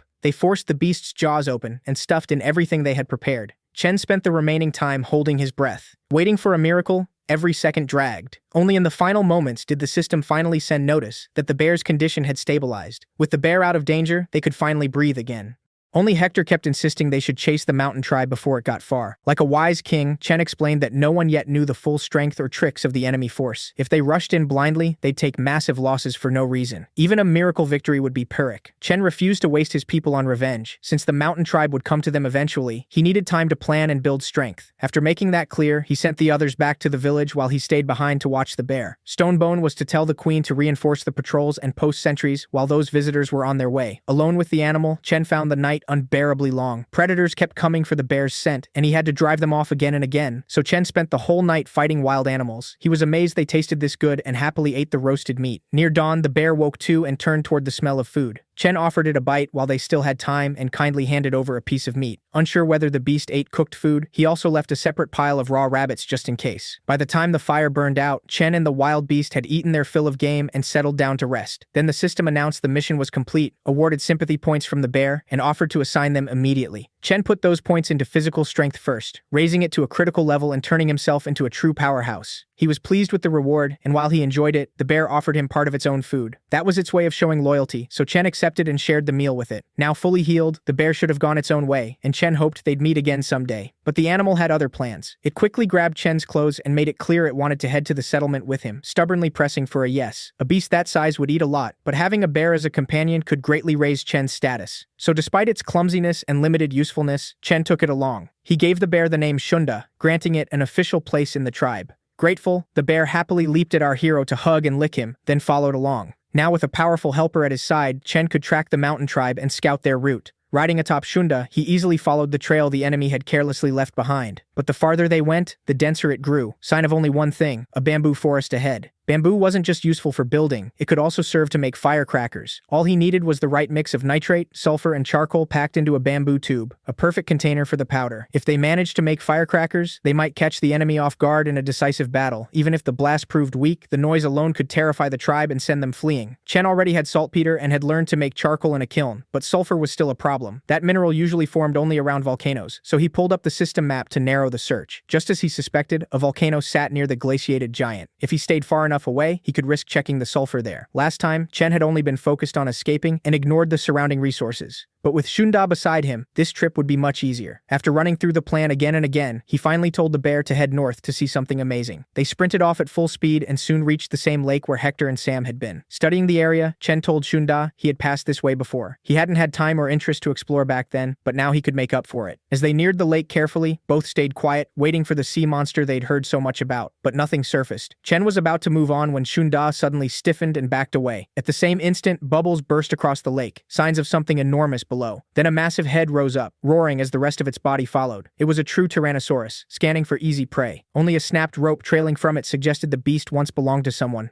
This T-Rex was the last thing Chen expected to find. He and the bear dropped low in the grass, tense, judging the monster's size. The collar around its neck hinted it might be the giant's pet, escaped while its master slept. If so, then the creature that scared off the saber-toothed tiger and left huge tracks in the forest was probably another T-Rex like this one. And if that was true, the mountain giant had been asleep for at least 15 days. Either way, wasting their best chance to get out would be foolish. So the moment the beast turned away, Chen told Shunda to run for the mountain. The bear obeyed, carrying him deeper into the snowy biome. But the snow thickened with every step until they had to stop. If anything triggered an avalanche, there'd be no escaping it. Just to be safe, Chen climbed off Shunda, which clearly worried the bear. In truth, he planned to walk behind him and cover him if danger appeared. To reassure the bear, Chen told him to stay cautious and watch the surroundings. Bringing Junda had been a smart move because each sweep of his powerful paws flung snow aside and exposed the ground beneath. Then Chen caught a sharp smell he knew instantly. He started searching for the source. The deeper they dug through the snow, the stronger the burned match stench became. It took a lot of effort, but he finally uncovered a sulfur deposit, something that could decide the coming battle with the mountain tribe. Chen was thrilled by the discovery, because with this much sulfur, they could start making firecrackers tomorrow. After gathering as much as he could, Chen loaded it onto Junda and headed home. As he passed the first houses of the settlement, Sam rushed over, genuinely glad to see him. What no one expected, though, was the bear at his side. To stop any panic, Chen introduced Shunda and told everyone not to hurt him. At first, the tribe struggled to accept a wild beast among them, but before long, everyone wanted a turn riding it. Chen could have allowed it if the bear agreed, but he refused to let Shunda be bullied and promised to find another beast instead. Once the supplies were unloaded, Chen asked Ayu to dry the bamboo without explaining why. Then he turned to Lisa, who was boldly examining the bear up close, impressed by such a powerful animal and proud of Chen. But that happy moment ended quickly. Right after returning, Chen received bad news. A giant sea monster had appeared near shore, thrashing about and stopping the fishermen from working. Its body churned up waves huge enough to smash all the salt drying on the beach, leaving the fishermen helpless. After hearing the urgent report, Chen calmed the messenger and went to the beach himself to inspect it. Riding Junda, he reached the sea within minutes, where broken crates floated among the surf. The creature was an ichthyosaur, a large predatory marine reptile shaped like a fish, aggressive by nature and egg-laying. It was still in a developmental stage, around 7 meters long, and bent on destroying anything alive nearby. Its behavior alarmed even Chen, but no one was willing to let it rampage freely. If they didn't stop the ichthyosaur, it would keep wrecking things and dealing heavy losses. To beat it, they needed to lure it onto land, where the reptile would lose half its strength. After stating the plan, Chen drove Junda toward the surf and attacked the reckless ichthyosaur. The first hit sent the bear crashing onto the beach, but it also exposed the monster's belly. At the last second, Chen leaped clear of Junda and buried his axe in the reptile's flesh. That only enraged the beast further, and it twisted around, clamped Chen in its jaws, and dragged him toward deep water. The ichthyosaur shot for the seabed, trying to keep him from reaching air. Chen realized he'd drowned long before the monster actually ate him, so he used all his strength to force its jaws apart. Meanwhile, Shunda kept chasing after them, and before the reptile got too far, he grabbed its tail and hauled it back toward shore. The bear had understood Chen's plan and followed it, but the struggle was still brutal. Between the ichthyosaur's crushing jaws and the lack of air, no ordinary person could have endured it. So it was no surprise Chen started to lose hope. Then from the dark water, a woman appeared and saved him. With twin daggers in hand, she slashed down the ichthyosaur's body and forced it to release Chen. Blood spread through the clear water, turning it murky red and hiding the girl from view. Starved of oxygen, Chen's limbs slowly went numb, leaving him unable to swim back. In his last clear moments, he could only think about the girl moving so skillfully through the sea. When Chen opened his eyes again, he saw Junda on the yellow sand, anxiously watching over him with the rest of the tribe. After coughing seawater from his lungs, Chen noticed his rescuer sitting on a rock and asked Alana to come closer. She was the sea tribe's best swimmer, often hunted in the ocean, and knew exactly where to strike the reptile to kill it fast. Everyone knew the sea tribe wasn't famous for sharp minds, but compared to the others, Alana seemed especially dim. Still, since she had saved his life, Chen ignored that and sincerely thanked her. What interested him now was where she'd gotten those obsidian daggers. She explained that she took them from a bad man who had entered their tribe's territory. Alana answered quickly, but then suspected they wanted to take the blades away and nearly started a fight. That was avoided once they explained Chen's role in the settlement, and she finally calmed down. She couldn't remember everything about him, but she did understand that he wanted to help the sea tribe. Once convinced he could be trusted, Alana described the day the mountain tribe suddenly invaded their land. She was knocked unconscious in the fight, and when she woke up, her brother Fang and the others were trapped in a cave. They were worked mercilessly, forced to do the filthiest jobs, and once they had enough, Fang came up with an escape plan. He would attack a guard and pass the weapon to Alana, who had to cut the rope and leap from the cliff into the river. Fang believed it was the only way to save her, so he ordered her to follow his instructions without question. If it worked, she was supposed to find Hector first, the lucky one who was expected to survive. With Alana's combative nature, she never would have lasted in captivity, let alone devise such a plan, so Fang sent her to someone he trusted.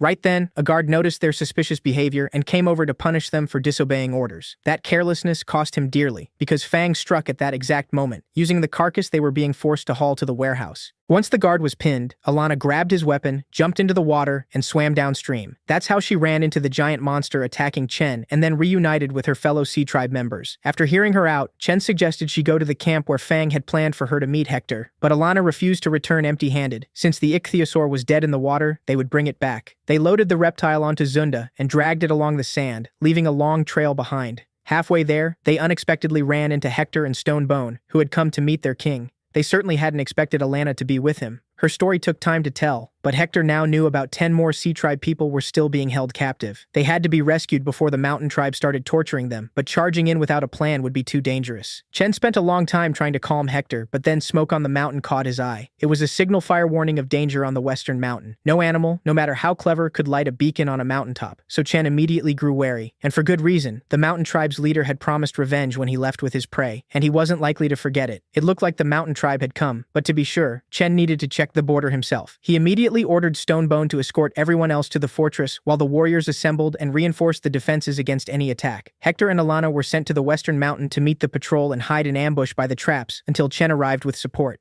As he sprinted back toward camp, he prayed the gods had shown mercy and the signal fire had been lit by mistake. Luckily, Lisa was already outside waiting for him. She'd been restless over the monster fight on the shore, unable to sit still as she imagined one disaster after another. The moment she saw he wasn't wounded, Lisa finally relaxed and offered to scout ahead while he rested. Chen refused. He appreciated her concern, but the signal fire still gnawed at him, and even with the warriors beside her, she wouldn't be able to restrain Hector if he snapped and charged the Mountain Tribe leader. So he chose to handle it himself, taking Huangshu, Languke, Sam, and Ayu, fighters who had already proven themselves many times. Lisa stayed behind to oversee the settlement's defense and the wounded. Sam had recently found a hill with a clear view, so if danger came, she could move with reinforcements. Chen didn't want more people, but Mia insisted. She'd never been allowed to come before, and if refused, she swore she'd follow anyway. Once his orders were settled, Chen placed Liu Tang in charge of guarding the queen and headed west at once. By the time they reached the others, dusk was settling in, something that could work in Chen's favor. In that dim light, traps were far harder to spot, and so were the hidden positions of each warrior. But the Mountain Tribe had anticipated that. They advanced slowly with torches, making no effort to conceal themselves. As if he sensed the danger, their leader halted the tribe right before the killing zone. He seemed to know Chen was already there at the border, waiting for them, so he called for him to step out and fight fairly. No one understood how he was so certain Chen was present, yet no one broke cover. Then the leader calmly revealed how he tracked people. The area was unnaturally silent. No birds, no beetles, no frogs. Only a large group lingering nearby could scare the animals from their hiding places and expose an ambush. Even then, Chen's side stayed hidden, forcing the leader to switch from taunts to threats. The chief disliked using Qixin Zhao's power, but he hated this game of hide-and-seek even more. That was enough. Chen finally stepped from cover, ready to face the enemy head-on. It turned out the Mountain Tribe was surrounded from every side, putting them at a clear disadvantage. Still, the chief seemed pleased that the numbers on both sides were equal. Raising his obsidian blade, he eagerly challenged Chen to a duel, glad that this time he could fight without worrying about appearances or dignity. But just as Chen expected, Hector didn't waste the chance to avenge the Sea Tribe and lunged the first moment he could. He cared nothing for honor or rules. He struck shamelessly from behind. They were only a few steps from a brutal clash, but the Mountain Tribe warrior stopped him cold. Muzi threw himself into Hector's path, driving into him with all his strength. Like two stubborn rams, neither gave an inch in raw power, and both carved a trail through the ground behind them. At first, Muzi seemed outmatched. He was slightly smaller, but he made up for it with far greater agility. The chief was delighted, praised him for the save, and told him to enjoy himself with Hector. In the end, Muzi gathered himself and hurled Hector into a rock, sending a tremor rippling across the ground. The force of it startled even Chen. Until then, Hector had never lost to anyone, so Chen was deeply alarmed by what he was seeing. At that same moment, another enemy warrior passed beneath one of the traps, and Ayu released a huge log hanging from a tree by rope. The strike was powerful enough to flatten an ordinary man, but he shoved the log aside as if it were nothing. That second Mountain Tribe warrior showed such absurd strength that Chen momentarily forgot the entire trap plan. After being smashed into the rock several times, Hector started coughing up thick blood. Muzi meant to finish him quickly. He had no intention of losing to some newcomer, but Hector slipped the next blow. He was every bit as stubborn, clinging to life to the very end. This time, Hector locked onto him with a death grip and dragged him toward the water. There, Hector held a major advantage, and Muzi knew it. He drove his feet hard against the ground, desperate to break free, but only wedged himself in place. At that moment, Alana burst from the river and struck from behind. With Muzi pinned, it should have been easy for her to stab him in the back, but the Mountain Tribe refused to let that happen.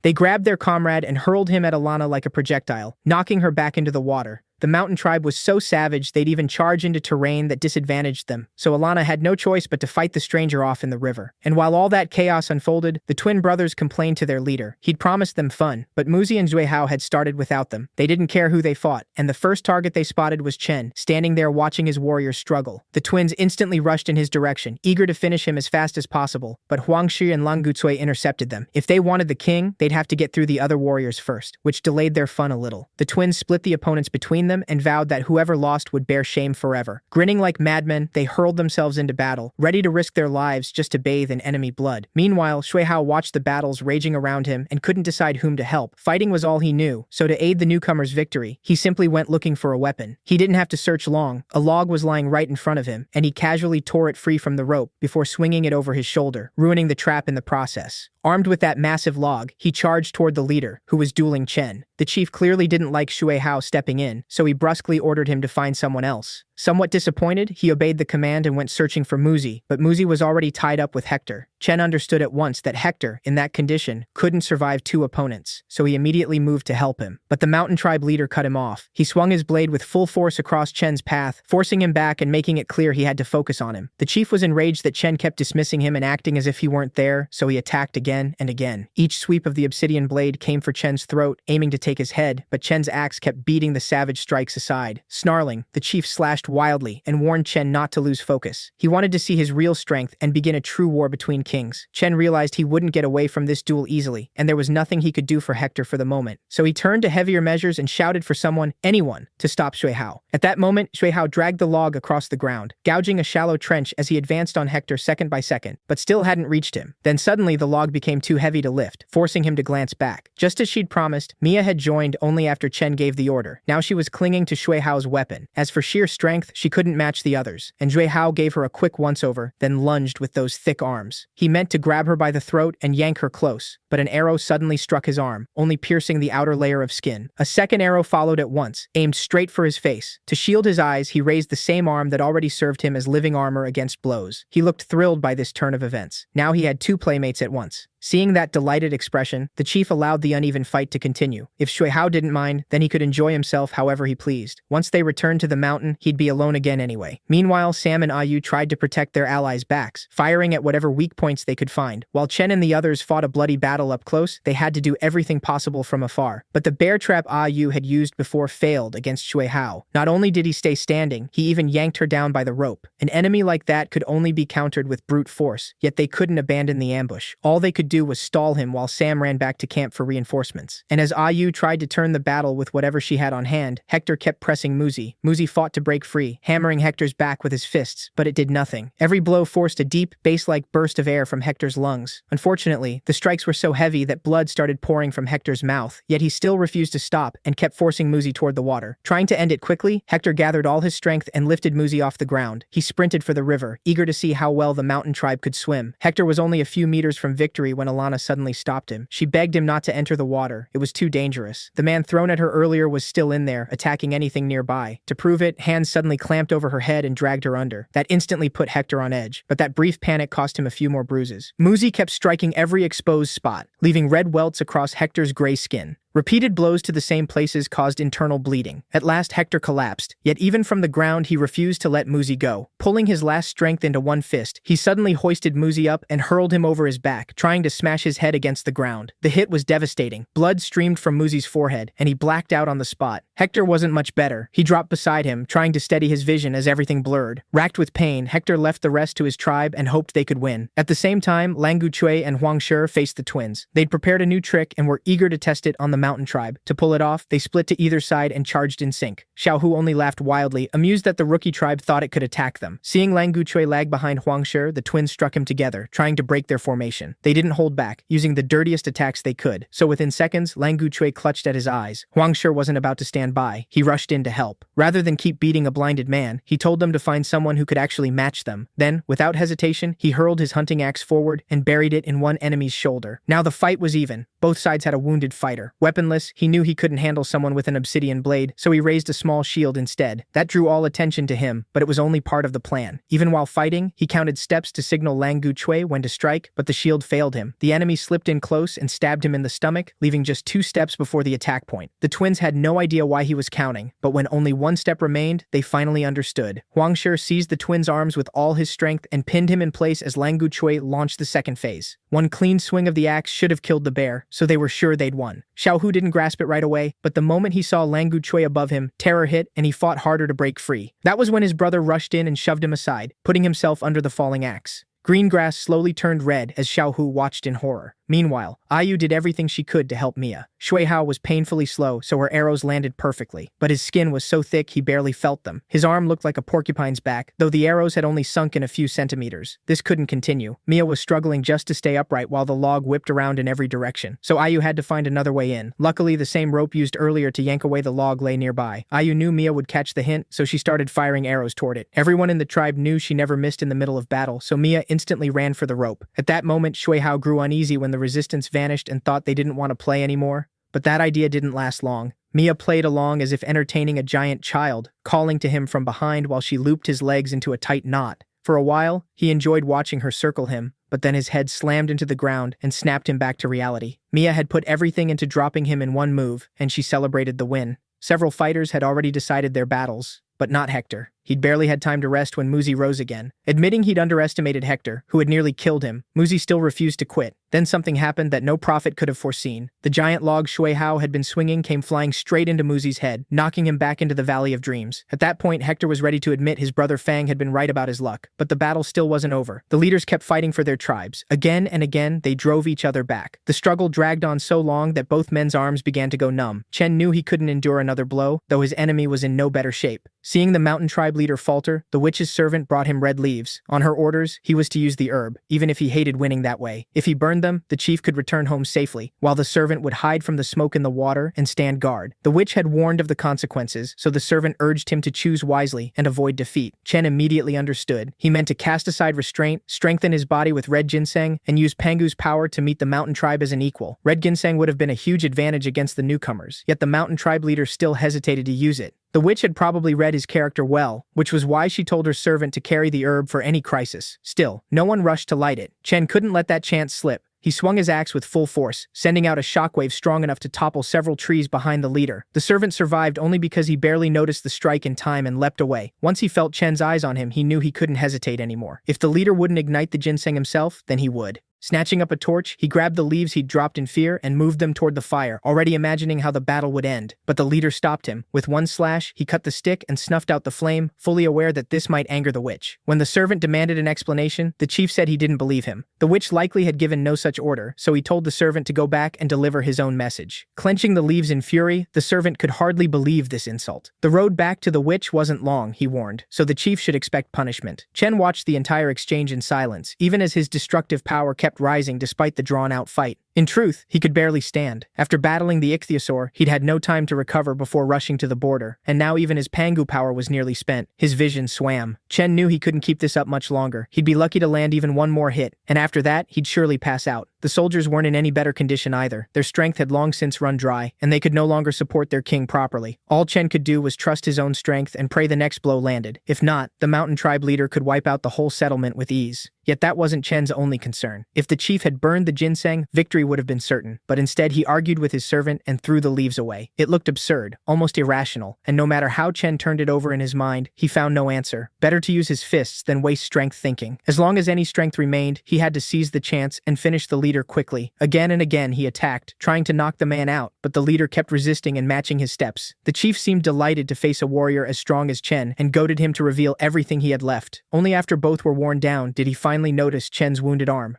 Sure, he hadn't caused those injuries. The leader guessed Chen had performed some sacrificial ritual to gain his strength. That made the duel even more fascinating, but everyone knew it couldn't last much longer. The leader was near exhaustion too. The divine power granted by the witch was fading fast. Unable to dodge the next strike, he chose to move first and attack. He wanted the results settled fairly, and promised that if Chen lost, he would spare the small tribe. It was an honest, noble offer, and Chen appreciated it, but he didn't need mercy. With a wild scream, two completely opposite forces crashed together through their weapons, triggering an explosion so violent it left a crater where they stood. At that point, no one could guess how the war would end, so they simply waited for the dust to settle, and for some miracle to appear. Only then did the warriors notice the crater in the rock where the mountain tribe's bloodied chief had fallen. No one had strength left to speak, but they all understood the same thing. The newcomer tribe had reclaimed its land. At that very moment, the bindings around Chen's arm snapped, and a wave of unbearable pain tore through him. If it had struck even a little sooner, he likely wouldn't have beaten his opponent. The Pangu power had helped him enormously in the fight, but using it brought consequences unlike anything before. In the end, his legs finally gave out, and he collapsed against Ayu, who refused to let her king fall after winning. At the same time, they heard the queen crying for help in case the witch's servant came back. Chen's strength was draining away, and he could no longer lead the army, so he handed all command over to Lisa. Right before blacking out, he remembered Alana, who had fainted in the water, and ordered Ayu to save her no matter what. The entire time Chen remained unconscious, the people assigned to him earlier took care of him. In his absence, Lisa managed the tribe capably, and returned to the common house only at night to see him. But when Chen woke today, he found her half undressed, so he pretended he was still asleep. He didn't want to embarrass her by looking, but when she sat on his bed, he nearly lost control. She traced her fingers over him for a long time, studying any reaction, and when she'd had enough, she calmly told him she knew he was awake. Lisa had no intention of waking him properly. She wanted to toy with him a little, which only made Chen more flustered. He immediately opened his eyes and tried changing the subject, pretending he was only worried about the tribe. Unfortunately, even bringing up Alana failed to stop Lisa as she leaned closer and closer to his face. As she put it, this was hardly the moment for questions like that. Teasing him, she guessed he could barely move and threatened to test exactly what he was capable of in that condition. Honestly, Chen had imagined a moment like this for a long time, just not like this. He'd pictured himself giving everything and proving his stamina to everyone, but Lisa's stubbornness ruined that fantasy completely. In the end, he accepted that she would take control, shattering his image of himself as a fearless king. Then the system dropped a brutal surprise, a quest called 7 Times in a Night, based on the idea that a leader must be strongest in every way. Worse, one of those 7 rounds had to last at least an hour, with 5 nuggets offered as the reward. The prize sounded tempting, but the punishment killed any enthusiasm. If he failed, the protagonist would be forced to change his orientation. Reading it again, Chen couldn't imagine finishing the quest. He still hadn't recovered from fighting the mountain chief, and his arm was a wreck, so death felt more likely than success. The conditions were so absurd, they felt like a boss fight where the hero chooses suicide before the final hit. After thinking it over, he realized the system had given him a choice, so he decided to ignore the quest and wait for it to vanish. What he didn't expect was that silence counted as consent. Crying out in anger and trying to shove Lisa away, Chen cursed the system and every one of its idiotic quests. This might have become the worst day of his life, because he wasn't even allowed to rest. All he could do was hope someone interrupted them, or that Lisa would pity him and return to her duties. And then, as if fate itself stepped in, Shunda burst in, smashing half the house apart and snatching Chen away. He'd never been so grateful for a kidnapping, even if the system still didn't cancel the quest. Still, when the protagonist told the bear to stop, it acted as if it hadn't heard him at all. Shunda carried Chen deeper into the forest, and he started thinking he'd soon become dinner. If he'd known how this ended, he might have stayed with Lisa. Accepting his fate, he endured the pain of Junda's teeth until she dropped him in front of a cave. He had no idea why he'd been brought into the forest or what they wanted from him, so he looked around carefully. Then, after the bear let out a howl, 2 cubs came out of the cave and happily greeted their mother. Until that moment, Chen had never imagined Junda was female, so he was shocked that she was also raising cubs. At the same time, the system sent a new quest. Under their mother's influence, the 2 cubs were ready to join his settlement, and he had to decide whether to accept them. He didn't hesitate for even a second and took them in, giving the settlement dependable future protection.